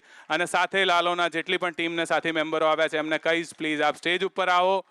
અને એકવાર જોરદાર તાલીઓ ટીમ લાલો માટે. વાક બારસના દિવસે જે રીતે સ્ટેજ તમને લોકોને સોંપ્યું હતું એવી રીતે ભાઈ તમારી તાલીઓ ઓછી પડે છે. જોરદાર તાલીઓ ભાઈ, તમારી તાલીઓ બંધ ના થવી જોઈએ. તમારી તાલીઓ બંધ ના થવી જોઈએ જ્યાં સુધી આ લોકો સ્ટેજ ઉપર આવે. આવો આવો પ્લીઝ કમ ઓન. આ બાજુથી રોનકભાઈને પણ કહીશ પ્લીઝ, રોનકભાઈ તમે પણ સ્ટેજ પર આવો. હવે મારે વધારે સમય નથી લેવો, તમે બધા જેમને સાંભળવા માટે આતુર છો, આ લાલોની ટીમ. એમાં સૌથી પહેલા ગઈ વખતે મને યાદ છે કે અંકિતભાઈ એકવાર અટકી ગયા હતા અને તુષારભાઈએ પાછા આ વખત એવું છે. હા, તો હવે તમે ક્રમ કહો એ પ્રમાણે આપીશ. સૌથી પહેલા કરણ જોશી. કરણભાઈ પહેલા મને માઈક આપી દીધું. યસ મને ખબર છે ને. ગયા વખતે અમે અહીંયા સ્ટેજ ઉપર આવ્યા ને, અમે મતલબ શોઝ બહુ ઓછા હતા. હમણાં જ આપણી વાત થઈ, અમે 10 ટિકિટ આપી હતી કે 10 ટિકિટ મતલબ જોવા જાઓ તો શો ચાલુ થાય. અને આજે ઓલમોસ્ટ હાઉસફુલ હજી શોઝ થઈ રહ્યા છે. અને સૌમ્ય સર એમની સાથે મેં નાટક કરેલું. મતલબ હું પહેલાં મતલબ એ એવા દ્રોણાચાર્ય છે જેના માર્કેટમાં હજારો એકલવ્ય ફરે છે. ક્યા બાત હે, ક્યા બાત હે યાર. Sir thank you. પણ મને આજે બહુ આનંદ છે કે જ્યારે હું એમની સાથે નાટક કરતો ને ત્યારે હું થોડુંક મને ભાવના વ્યક્ત કરતા મતલબ હું નાટક કે ફિલ્મ હોય ને ત્યારે મને ઇઝી પડે, પણ આવી રીતે માઇકમાં કંઈ બોલવાનું હોય, ફોટોમાં પોઝ આપવાનો હોય ને ત્યારે મને બહુ અઘરું પડતું હોય છે. પણ ચલો સૌમ્ય સરનું હું અર્જુન તો નહીં પણ કદાચ નકુલ કે સહદેવ તો અત્યારે હું કહેવાઈશ. આઈ હોપ કે સર તમે પ્રાઉડ ફીલ કરી રહ્યા છો. અને થેન્ક યુ કલા સ્મૃતિ, થેન્ક યુ તુષારભાઈ અમને ફરી અહીંયા ઇન્વાઇટ કરવા માટે. જેમ કે કહ્યું કે ગયા વખતે બધા જતા હતા અને અત્યારે તમે લોકો બેઠા છો અમારા માટે, તો પ્લીઝ એકવાર તમારા માટે જોરદાર તાલીઓ. અને બસ આટલો જ પ્રેમ આપતા રહેજો. આઈ હોપ કે બધા કહે છે, મેં ક્યાંક સાંભળ્યું હતું કે આ શોલે જેવી ઘટના થઈ રહી છે આટલા વર્ષો પછી. આઈ હોપ કે આ ગુજરાતી ઇન્ડસ્ટ્રીનું શોલે એ તમે જ બનાવી શકશો. તો થેન્ક યુ. ક્યા બાત, થેન્ક યુ. ક્યા બાત. નેક્સ્ટ રીવા. હા, પછી 1 by 1. હા, ક્યા બાત હે. Yes, Riva please. નમસ્તે. સૌથી પહેલાં તો સર્કલ ઓફ લાઈફ સાચી વાત છે, કારણ કે 10 ઓક્ટોબરના ફિલ્મ રિલીઝ થઈ અને અમે બધા આમ કે શું થશે હવે, અને સાચે કોઈ ના જ ગયું એટલે અમને કાપો તો લોહી ના નીકળે એટલી ખરાબ પરિસ્થિતિ. અમે લોકો અહીંયા આવ્યા, વાઘ બારસનું એ દિવસે અહીંયા પ્રોગ્રામ હતો અને જયભાઈ ચાલુ પ્રોગ્રામમાં સ્ટેજ પરથી બોલ્યા કે મારે તમારી ફિલ્મ જોવી છે પણ ક્યાં ચાલુ નથી રાતના શોઝ, કેવી રીતે જોવી મારે. પણ ત્યારે જ્યારે કોઈ નહોતું ઓળખતું ત્યારે બહુ ઓછા લોકો હતા કે જે અડીખમ ઊભા હતા અમારી પાછળ. કલા સ્મૃતિ, તુષારભાઈ ને ખૂબ ખૂબ ધન્યવાદ કે ત્યારે તે અમને રીવા, એ ટાઈમે તે અહીંયાથી કીધું હતું કે આ ઓડિયન્સ પાસેથી અપેક્ષા છે કે ટિકિટ્સ ખરીદે, જરા મારી બુક માટે કહી દે ને. હા અરે અમે ત્યારે ગેંગે ફેફે થયો. અંકિતભાઈ આવ્યા, એ કે ઓહો સાહિત્યનો માહોલ છે અહીંયા, શું બોલવાનું આ તે. અને પણ તમારા માટે તાળીઓ કે તમે એક તો પહેલાં થેન્ક યુ કે આટલી સરસ રીતે ફિલ્મ વધાવી લીધી. અને બીજું એ કે મને બહુ વિશ્વાસ છે કે જે ઓડિયન્સ લાલાને આટલો પ્રેમ બતાવી શકે એ બીજી કોઈ પણ સારી સાહિત્યની કૃતિને આ જ રીતે વધાવે. એટલે તમને બધાને એ પણ અપીલ કે સરની જે બુક છે એ. અને બીજું મારે એ કહેવું છે કે આ બુકમાં મારું પર્સનલ કનેક્શન, એટલે પર્સનલી આ બુક મને શું કામ કદાચ ઇટ્સ ઇમ્પોર્ટન્ટ ફોર મી. એમાં હંબોમાંથી જ એક લગભગ યસ તમે લોકોએ પ્લે કર્યું હતું જયભાઈ. પીસ ઓફ આર્ટિકલ કે મને ખબર નથી પડતી શું કહેવાય એને. એ શેર કર. મારો એક હાસ્યલેખ હતો. એ હાસ્યલેખ પરથી રીવા, સંજય ગોરડિયા અને જય વિઠલાણી એ લોકોએ હેમુ ગઢવી હોલમાં પરફોર્મ કર્યું હતું. આખો હોલ હાઉસ પેક હતો. પ્લીઝ રીવા, એટલે એ હાસ્યલેખમાં એવું થાય છે કે કોલ સેન્ટરમાંથી વાત કરતા લોકોથી આપણે કેટલા હેરાન હોઈએ છીએ એમ. અને સાચે એવી સિચ્યુએશન છે કે તમને એમ થાય કે અરે યાર, એટલે સૌમ્ય સરે જે વાત ના કરી કે હૃદયની સાથે એક સીટી વાગી જાય ને મગજની નસો ખેંચાઈ જાય ને આ ને તે ને, એવું જ છે આપણું એવરીડે જીવન બી એવું જ છે. પણ આ બધા પછી એ જે નીકળે ને એ હ્યુમર તુષાર સરે કાઢ્યું હતું એમાંથી. એક કિસ્સો હું રીવા આમાં જ હું એડ કરું કે એ છે ને મને વિરેલભાઈએ કીધું હતું કે એ જે કેરેક્ટર છે જે રીવાએ પ્લે કર્યું એ પહેલા ભક્તિ કરવાની હતી, ભક્તિ કુબાવત. ધેન વિરેલભાઈ કે યાર તુષાર ભક્તિ અવેલેબલ નથી, રીવા પાસે કરાવવું પડ્યું. નાવ હવે રીવા એટલું મોટું નામ થઈ ગઈ છે તો મારા માટે બહુ શું કહેવાય ફોર્ચ્યુનેટ વાત છે કે રીવાએ મારા આર્ટિકલ પર પરફોર્મ કરેલું છે. ના એવું નથી, પણ વધારે ઇમ્પોર્ટન્ટ એટલા માટે છે કારણ કે જય વિઠલાણી કરીને એક બહુ જ સારા થિયેટર એક્ટર હતા જે જામનગરથી અમે લોકો થિયેટર કરતા હતા ને મારા માટે એ કાકા સમાન હતા. એવું હતું, મારું બહુ ગમતું વ્યક્તિ હતું. અત્યારે નથી આપણી સાથે, પણ એમની સાથે મેં નાટક કરેલું દ્રષ્ટિ, અને એ નાટકના અમે શોઝ તો કર્યા પણ પછી સમય જતાં એવું થયું કે હું સ્ક્રીનના કામમાં વધારે બિઝી થઈ ગઈ હતી એટલે મારે થિયેટર સાથે એટલો નાતો નહોતો. પણ આ આર્ટિકલ અમારે સ્ટેજ પર લાઈવ પરફોર્મ કરવાનો હતો અને મારું કદાચ જય અંકલ સાથે થયેલું લાસ્ટ પરફોર્મન્સ કે જે લાસ્ટ ટાઈમ હું એમની સાથે સ્ટેજ શેર કરી શકી એ તમારા લેખ થ્રુ હતું. અને એ લેખ આ પુસ્તકમાં છે. હા, એ આ પુસ્તકમાં છે અને એટલા માટે કદાચ આ પુસ્તક ઇઝ વેરી સ્પેશિયલ. અને મેં તમને કીધું એમ કે એકચ્યુઅલી તમને કંઈ કહેવાની જરૂર જ નથી. ઓડિયન્સ સારી વસ્તુઓને વધાવી લેતી હોય છે. આ ફિલ્મની સક્સેસ પછી મને પૂરતો વિશ્વાસ એવો થઈ ગયો છે, તો આ પુસ્તકને પણ તમે એ જ રીતે વધાવી લેશો એવી મને ખાતરી છે. Thank you. Anshubhai, Anshu Joshi please. આટલા બધા બધા વ્યક્તિઓ ઊભા હોય, મારે કંઈ બોલવાનું રહેતું નથી. પણ મારા ફાધર મને હંમેશા કહેતા કે આ દુનિયામાં 3 પ્રકારના માણસો હોય. એક મહેનત કરીને મરી જાય તો પણ એમને કંઈ મળે નહીં. બીજા બહુ જ ઓછી મહેનત કરે અને એમને ઘણું બધું મળી જાય. અને ત્રીજા એવા હોય કે જે લોકો મહેનત જ ના કરે, એ બીજાના જ નસીબનું ખાતા હોય. હું એ ત્રીજા પ્રકારનો માણસ છું. આ બધાના નસીબનું આ મળ્યું છે મને, અને હું લાલાના પપ્પા બનીને ફરું છું અત્યારે ગામમાં, બરાબર. પણ ભગવાનની મહેરબાની અને ગુજરાતી દર્શકો, તમે આ વખતે જે મહેરબાની દાખવી છે ને, એવી લગભગ દરેક ફિલ્મ ઉપર દાખવ્યા કરો તો ગુજરાતી ઇન્ડસ્ટ્રી છે કારણ કે બહુ દર આગળ ત્રીજી આવશે. ફિલ્મમાં અંશુભાઈ હોય છે એટલે આ સ્વાર્થી વાત કરી. બસ એટલે મને કોઈ કે ઇન્ટરવ્યૂ લીધો એમાં મેં ખાલી એટલું જ કીધું કે દર્શક ગુજરાતી ખાલી ટિકિટ બારી ઉપર જઈને એમ વિચારે ને કે મારી ભાષાની ફિલ્મ હું પહેલાં જોઈશ, બસ આટલું જ વિચારો. ખાલી ટિકિટ બારી ઉપર ટિકિટ લેતા પહેલાં ગમે તે ફિલ્મ ચાલતી હોય, હોલિવૂડની ચાલતી હોય, બોલિવૂડની ચાલતી હોય, હું મારી ભાષાની ફિલ્મ પહેલાં જોઈશ. હું 250 રૂપિયા 300 રૂપિયા એના માટે પહેલાં ખર્ચીશ. બસ આટલું કરો તો ગુજરાતી ઇન્ડસ્ટ્રી બહુ જ આગળ આવશે. Thank you so much. Radhe Radhe. Krishna કેમ સહાય નહીં કરે? બાજુમાં જ તો બેઠો છે મારો ઠાકોર. વાત હે, ક્યાં વાત હે. તો પછી એટલે એને આવવાનું જ હતું. આપણે એટલી બધાની અમારી ટીમની પોકાર જ એટલી બધી હતી કે એને આવવું જ પડ્યું.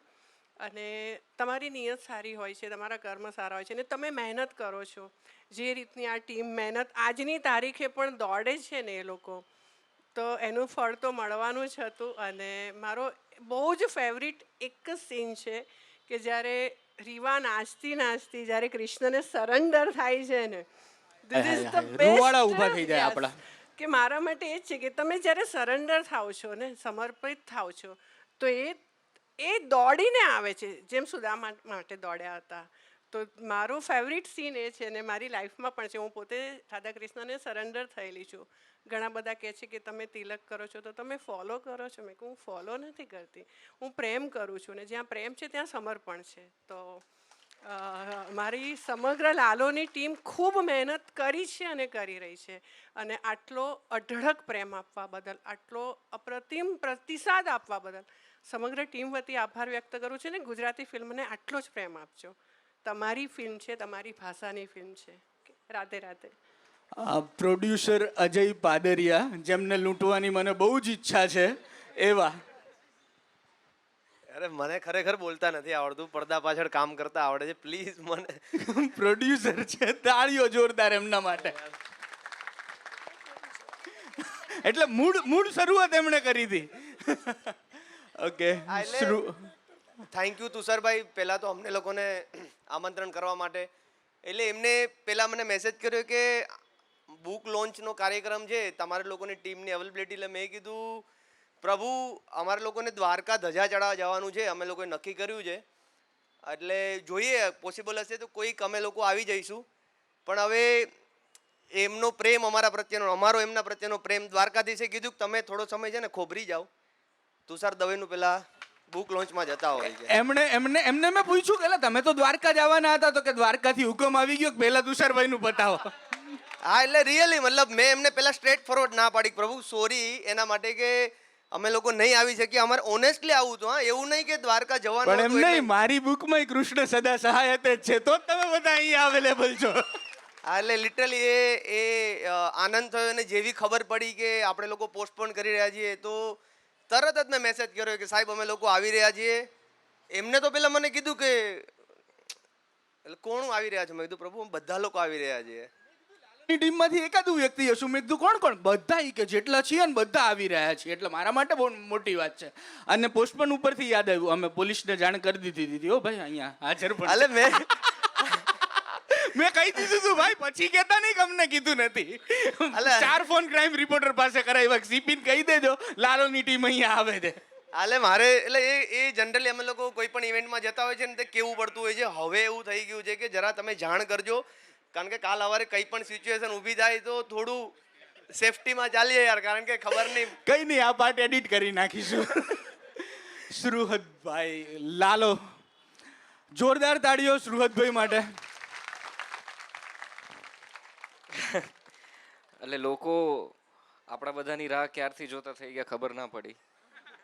જેમ સરે કીધું કે થેન્ક યુ તમને બધાને, કે આ આંગણામાં એવું થાય કે આપણે બોલ્યા કરીને લોકો સાંભળશે. અહીંયા સાંભળનારા લોકો છે, કલાપ્રેમી લોકો છે. ગઈ વખતે બી અમે લોકોએ બહુ મન ખોલીને વાત કરી હતી, અને અત્યારે પણ આપણે બધા મન ખોલીને વાત કરીએ છીએ, કોઈ પડદો નથી. તો થેન્ક યુ તમને બધાને. કે એટલે એક ખુશી એ વાતની છે કોઈ ગુજરાતી ફિલ્મ આ લેવલ સુધી પહોંચી છે, અને ગુજરાતી ભાષાને ખાલી હવે લોકો ઢોકળા ફાફડા આ તે એ બધામાં નહીં ગણે, ખરેખર સિરિયસલી લેશે કે ભાઈ ગુજરાતી ફિલ્મ છે તો એકવાર કન્સિડર કરીએ. ટ્રેલર જોઈએ એટલીસ્ટ ગમશે તો હું જોવા પાક્કું જઈશ.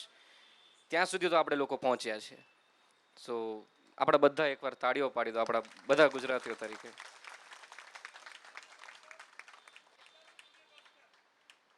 હા હા, નવરંગમાં આપણે yes yes yes yes yes.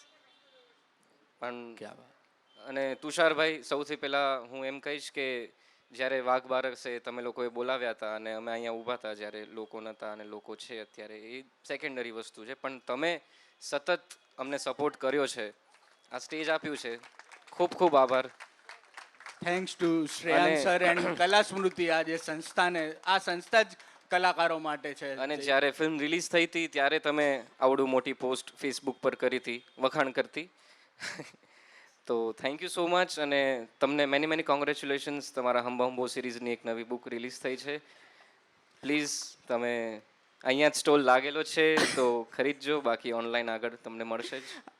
આપણે અંકિતભાઈ પાસે જઈએ ને પહેલા એક સીન એ દિવસનો કહી દઉં. એ દિવસે છે ને આ લોકોએ નક્કી રાખ્યું હતું કે 10 ટિકિટ આપણે આપવી છે. ટિકિટનો ડ્રો કરતા હતા અને રીવા 1 by 1 ટિકિટ કાઢે જતી હતી. અંકિતભાઈ ઇઝ લાઈક જોજે હો 10 જ આપવાની છે. એવા અંકિતભાઈ જેને સાંભળવાની મને બહુ જ મજા પડે છે. અંકિતભાઈ પ્લીઝ વેલકમ. જય દ્વારકાધીશ.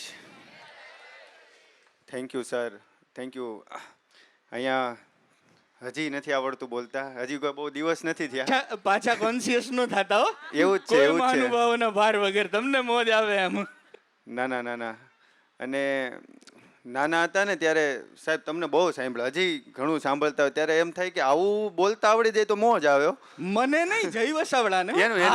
કારણ કે હું સોરી પોતે સર, નાનો છું હજી. જય સર, જય સર, જય સર નું કહું કે સાંભળ્યા ને પહેલી વાર યુટ્યુબમાં જોયા. હું ફર્સ્ટ ટાઈમ અહીંયા જ મળ્યો હતો આપણે વાઘ બારસના દિવસે, ફર્સ્ટ ટાઈમ એમને જોયા તો એમ થાય કે આટલું સરસ બોલતા આવડે તો દુનિયા જીતી શકીએ આપણે એમ. એટલે અને સાચે સાહેબ બહુ, હા ના ના, પણ તોય એ ઓલું હોય ને કે પહેલી વાર બહુ બધી વાર પછી બાપુ પાસે બેઠા હોય ત્યારે વાત થાય તો ત્યારે આપને એમ થાય કે કેટલી મોટી વાત છે કે બાપુ બેઠા હે ને તમે બોલી શકો એમ.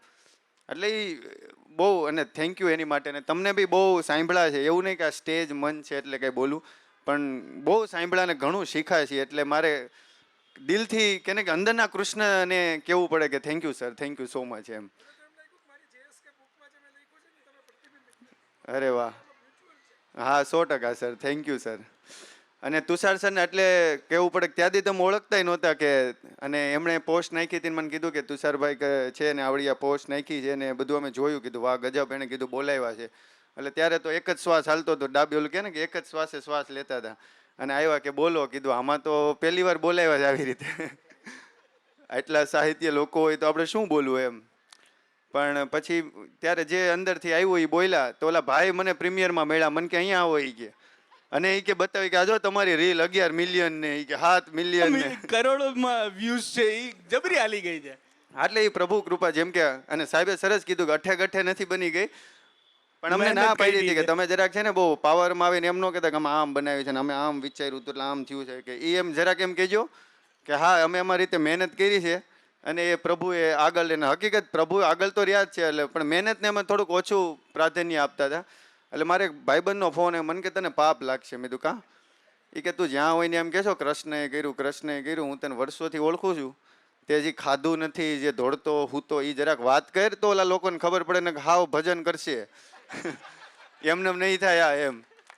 એટલે ખાસ નો ડાઉટ મહેનત તો બધાય અમે લોકોએ કરી જ હતી. અને અંશુલભાઈ જે કીધું ને કે ત્રીજો માણસ, એવું નથી. અમે પહેલા એમ હતું કે અંશુલભાઈને લેવા જોઈએ, કોક ઓળખતો ચહેરો જોહે હો. એટલે એવું નતું કે અંશુલભાઈને પણ કોક તમે વિચાર કરો એ ફિલ્મની કિસ્મત કે એ ફિલ્મમાં સૌથી જાણીતો ચહેરો અંશુભાઈ હતા. 100%ની વાત. અને ત્યારે અમારી વાત થઈ હતી કે અંશુલભાઈને કઈ તકલીફ ન પડે હો, એ સિનિયર છે, કાંઈ પણ તકલીફ એને ન ફાકી પડે. વગેરે ટાઈમ એમ ના બહુ 100%. તો મને એવું લાગે છે કે અમારે લોકોએ તમારી અને દર્શકોની વચ્ચેથી નીકળી જવું જોઈએ ને 10 મિનિટમાં લગભગ દર્શકો આમની સાથે સંવાદ કરી શકે. માઇક ફેરવી દઈએ, લાલો મને કંઈક કહેવું હોય, લાલોને કંઈક પૂછવું જોઈએ.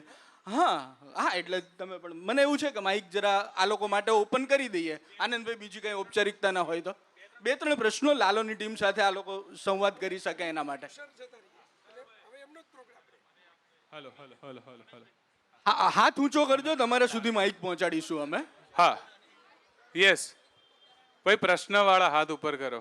હાલો. હા, અચ્છા ઉભા. જયેશભાઈ. હા યસ. અંકિતભાઈ, સવાલ નથી. બધાએ ફિલ્મ વિશે વાત કરી. લગભગ હું દરેક પ્રીમિયરમાં જતો, એનો એક વર્લ્ડ રેકોર્ડ બી છે. ફિલ્મ ફેર એવોર્ડ છોડીને મેં કીધું હું ગુજરાતી ફિલ્મમાં તમારી જોવા આવ્યો છું. ફિલ્મ પૂરી થઈ, એમનું ધકધક મને સંભળાતું હતું. મેં કીધું અક્ષય કુમાર કરતાં ફિલ્મ સારી બની છે અને અમને કંઈક નવાઈ લાગી.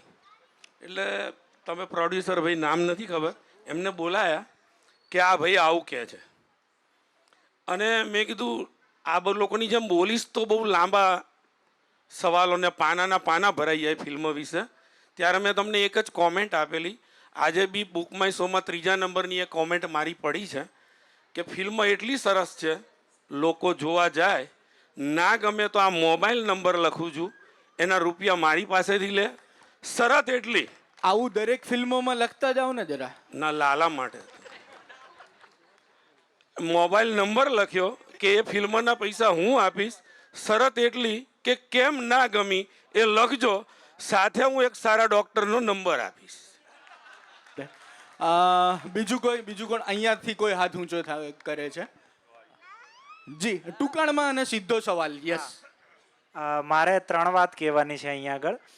મને એમ કે હા, સવાલ પ્રશ્ન પૂછો. નથી. પણ એવું છે કે આનંદભાઈ આપણા દર વખતે કહે છે પુનરપી જન્મ પુનરપી મરણમ. તો એ શ્લોકમાં છેલ્લે એવું આવે છે ભજ ગોવિંદમ ગોવિંદમ ભજ મોડમતે. એટલે ગોવિંદની વાત છે અને એ જ આ લોકોએ ફિલ્મોમાં બહુ જબરદસ્ત રીતે રજૂ કરી છે.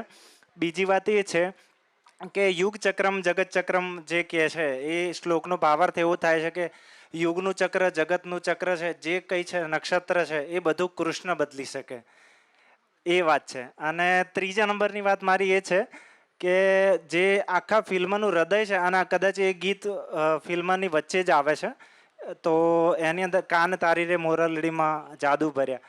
એમાં જ્યારે રીવા કૃષ્ણની સામું જોઈ રહ્યા હોય છે અને એમની આંખો એક ઈશારો આમ દૂરથી થાય છે અને આ રમવા. હા, એ આખી ફિલ્મનું હૃદય છે એવું મારું માનવું છે. ટૂંકમાં તમારી વાત કરજો તો બીજા લોકો સુધી. હા, બસ આ 3 જ તમારી વાત પાછળ કહેવી જ હતી કોઈ ભાઈ હાથ ઊંચો કરી રહ્યા છે.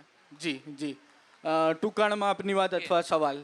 પહેલા તો લાલાની ટીમને ખૂબ ખૂબ શુભેચ્છા આપીએ કે આપણે આટલું ગુજરાતની, ભારતને, વિશ્વના, અત્યારે કેનેડા, જર્મની, કોઈ પણ એવો ખૂણો નહીં હોય કે ગુજરાતીમાં ફેમસ ના થયા હોય.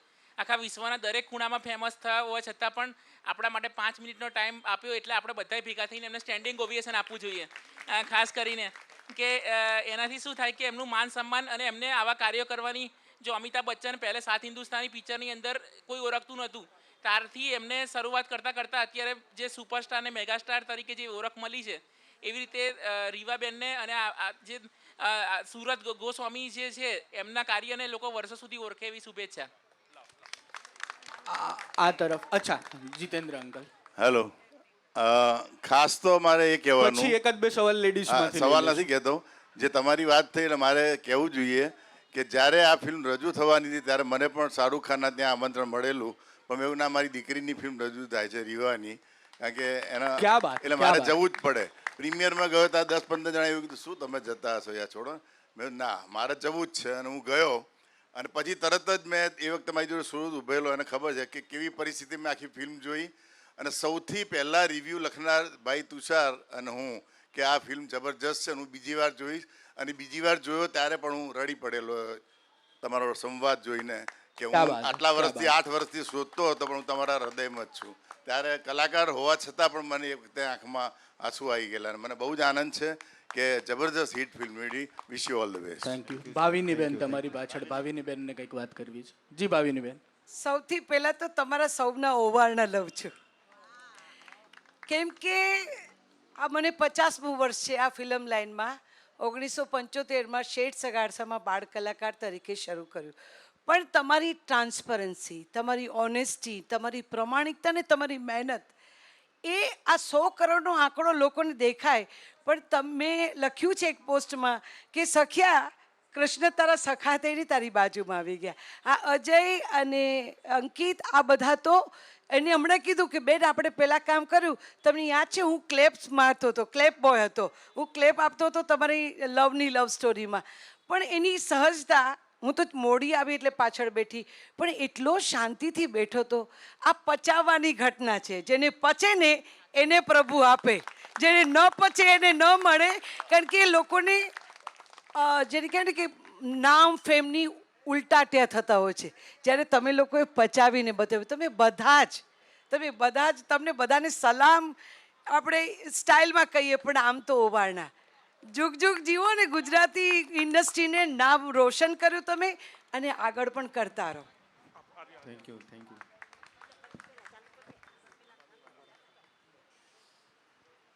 લાલો ફિલ્મ જોયા પછી મેં કૃષ્ણને જાણવાની ઈચ્છા થઈ ગઈ કે કૃષ્ણ શું છે. એના પછી મને વિચાર આવ્યો કે ગીતા વાંચવી જોઈએ. આજ સુધી કોઈ દિવસ નથી વાંચી. અને તમારા મૂવીના સોંગ્સ બધા મારી બેબી રોજ સાંભળે છે. ત્યારથી મને જ્યારથી મૂવી જોયું ત્યારથી કે મમ્મી મને આ બધાની જોડે મળવા લઈ જા ને. એમાં જેને કૃષ્ણનું પાત્ર કરું છું એમની જોડે મને મલાય ને, મેં બેટા ચાન્સ મળશે તો લઈ જઈશ. પણ આજે ખરેખર ચાન્સ મળી ગયો મારી બેબીને. એને બોલાવું. નવ્યા, મને બહુ દિવસથી તમે મળવું હતું, તો આજે ચાન્સ મળી ગયો. થેન્ક યુ બેટા. Thank you so much. જય શ્રી કૃષ્ણ. જય શ્રી કૃષ્ણ. નમસ્કાર, જય જલારામ. ભારતની અંદરમાં 3 તાલ વખણાય છે. ગાંધીજીની હડતાલ, આપણો લાલો જ્યાં જુનાગઢમાં તો એ નરસિંહ મહેતાની કરતાલ, અને ત્રીજો તાલ છે સ્વામિનારાયણ ભગવાનનું વડતાલ. પણ આજે તો હું ત્યાં સુધી કહી શકીશ કે ભારતનો જો ચોથો તાલ હોય ને તો આપણો આ લાલો. આ લાલાના તાલ માટે, નરસિંહ મહેતાની કરતાલ માટે આપણે જોરદાર તાલીઓના તાલ કરશું. અને એક જ કમ્પેરિઝન કરીશ. મેં લાલો જોયું અને હારોહાર તરત અભિવ્યક્તિમાં ગઈ હતી. અભિવ્યક્તિમાં એક સાઉથનો પ્રોગ્રામ હતો. તો સાઉથવાળાએ એવું કીધું કે અમને તો લાલો જ આવડે, બીજું કંઈ આવડતું જ નથી. એટલે મને કહેવાનું મન થઈ ગયું કે લાલો હોય ને ત્યાં હંમેશા રાધા હોય. રાધા વગરનો લાલો છે ને હંમેશા અધૂરો છે. જો આ રાધા છે ને તો આ લાલો છે. એટલે આ રાધા માટે અને સમગ્ર કલા સ્મૃતિના આપણને જે કાંઈ બધા સારા પરફોર્મન્સ મળે એના માટે જોરદાર તાલીઓના તાલ. અને બહુ બધા દવે પરિવારના હું સંપર્કમાં આવી છું, પણ મારું હૃદય એમ કહે છે કે દવે નહીં પણ એ દેવ છે. એ દેવ છે, દેવ. ત્યારે આપણે આટલું સરસ મજા માણી શકીએ છીએ. આભાર. જય Shri Krishna. Mic pass on કરો. જય શ્રી કૃષ્ણ. લાલો જોયું, મને બહુ ગમ્યું, બહુ સરસ છે. ભગવાન સદા સૌને સહાયક છે. એના સિવાય પણ ઘણું બધું આપણને જાણવા અને જોવા મળે છે. જેવું કે સુખી સંસારમાં દારૂ જેવી જે વસ્તુ પેસે છે અને માણસ જે બરબાદ થઈ જાય છે અને એની જે દશા થાય, પ્રેમને લાગણી અંતરમાં ઘણી બધી હોય છે, પણ વચ્ચે શું આવે છે? દારૂ. એટલે એ પિક્ચરમાં એ પણ બતાવે છે કે નશો કરવો જરૂરી નથી, શાંતિમય જીવન જીવવું હોય તો. બીજું એવું કહેવા માંગે છે કે આપણે તમાકુ પાન બધું ખાઈએ છીએ, પણ એના માટે બાળકો જરૂરી નથી. જો એમની છોકરીને એમને મસાલો લેવા ના મોકલી હોત તો જીવનનો જે આ ભયંકર કાળ સર્જાત નહીં. ભગવાન સદા સૌને સહાય કરે જ છે, પણ આપણે પણ મનથી વિચારવું પડે કે આપણે શું કરવું છે, ક્યાં જવું છે. પણ જે આ રીવાની જે એક્ટિંગ હતી, જે રાધા હતી, જે રાધા કૃષ્ણમય બની ગઈ, તો એનો લાલો એને મળી ગયો. એ જોઈને ખરેખર આજે પણ તને જોઈને મને રડવાનું આવે છે. તે દિવસે તો હું ખૂબ જ રડી હતી. ભગવાન સૌને સુખી કરે. લાલો પિક્ચર જોવા જેવું છે. થેન્ક યુ બા. જય શ્રી કૃષ્ણ. Thank you. જય શ્રી કૃષ્ણ. સાહિત્ય વાંચવું ગમતું નથી, સાહિત્યમાં રસ નથી, અને તમારી જેમ બોલતા આવડતું નથી, પણ લાલો જોઈને ખરેખર અમે બધાય રહી ગયા છે કે અમને બહુ જ ગમ્યું. અને ત્યારથી મારો ભત્રીજો છે એ રોજ સવારે નાવા ટાઈમે શ્રી કૃષ્ણાય વાસુદેવાય નમઃના શ્લોક જ કરે છે. બહુ જ ગમ્યું છે અમને લોકોને આ મૂવી, કે બહુ મજા આવી એમ. હા, આ મારી સગી બેન હતી, સાહિત્યમાં રસ નથી, વાંચતા આવડતું, એટલે કહું છું કે તમે લોકો કહેજો કે મારી બુક કોક કરી દે. બાકી મારું આખું ડીએનએ જ આ છે, હું એક જ અલગ લાઈનમાં છું.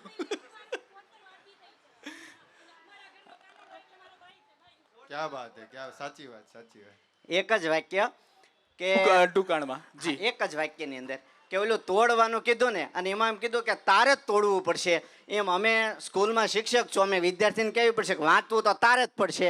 એટલે આ એનો બોધ છે. Thank you. પાછળ આપજો ત્યાં શૈલીન. અચ્છા, જય શ્રી કૃષ્ણ.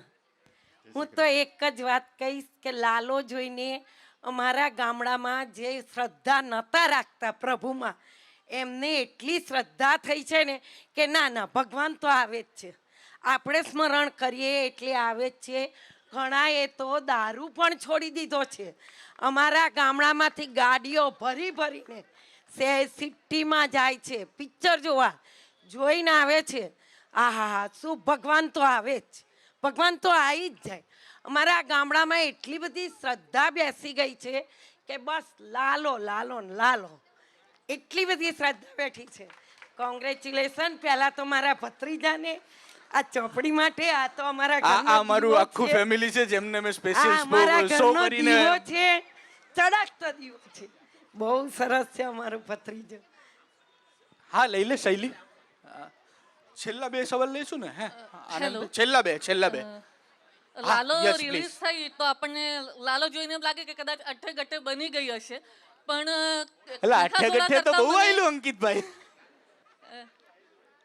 ખાખા ખોળા કરતા મને પહેલા ગુલજાર મળી, એ મેં જોઈ. અદ્ભુત ફિલ્મ છે, જે આખી વેબ સિરીઝ છે. મારે પ્રશ્ન એ છે કે આવું બીજું કયું સર્જન છે એ તમે અમારા સુધી લાવો. જો તમે પહેલાં ક્યાંક બનાવ્યું હોય, અમને કંઈ જ માહિતી નથી, તમે તદ્દન જ અજાણ્યા છીએ અમે તમારા માટે. તમે આવું કંઈક સર્જન કર્યું હોય તો એ અમારા સુધી આવે, આવવા દો ગુલજાર, અમારા સુધી પહોંચે. અને આવનારા સર્જન માટે ખૂબ શુભેચ્છાઓ. Thank you.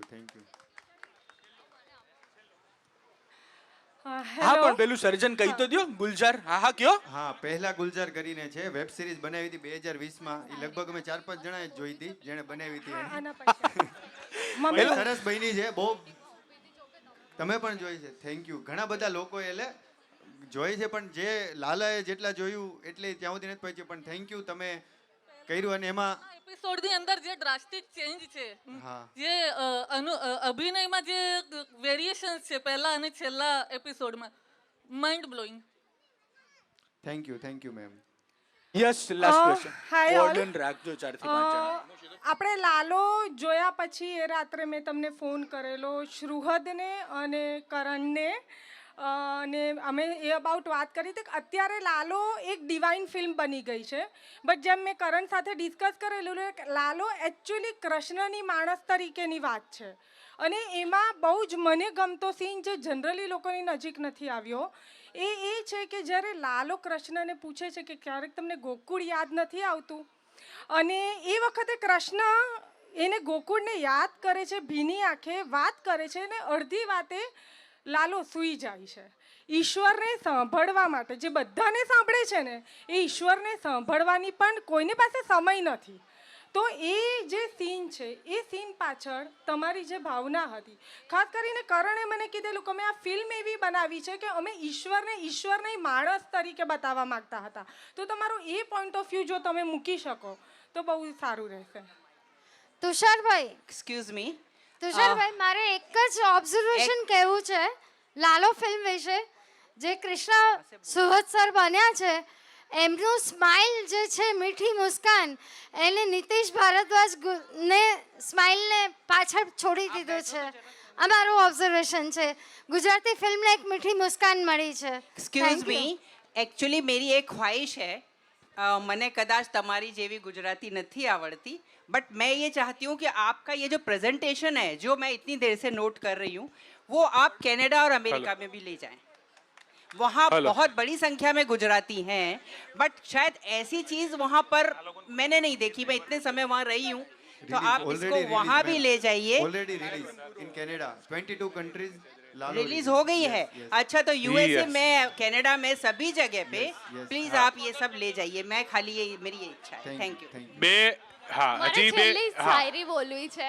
છેલ્લું હો બેટા, છેલ્લું તારી લાગણીઓને માન છે. છેલ્લું પ્લીઝ આપનું સ્થાન જાળવી રાખજો. 2 મિનિટ વધારે લઈશું. યસ, હા. कभी आंसू कभी मुस्कान ये सब इनका ही दिया हुआ है. हम चल रहे हैं, ये रास्ता इन्होंने ही छोड़ा हुआ है. जो टूट जाए वो भी जुड़ जाए, बस एक ही नाम से, कृष्णा सदा सहाय थे.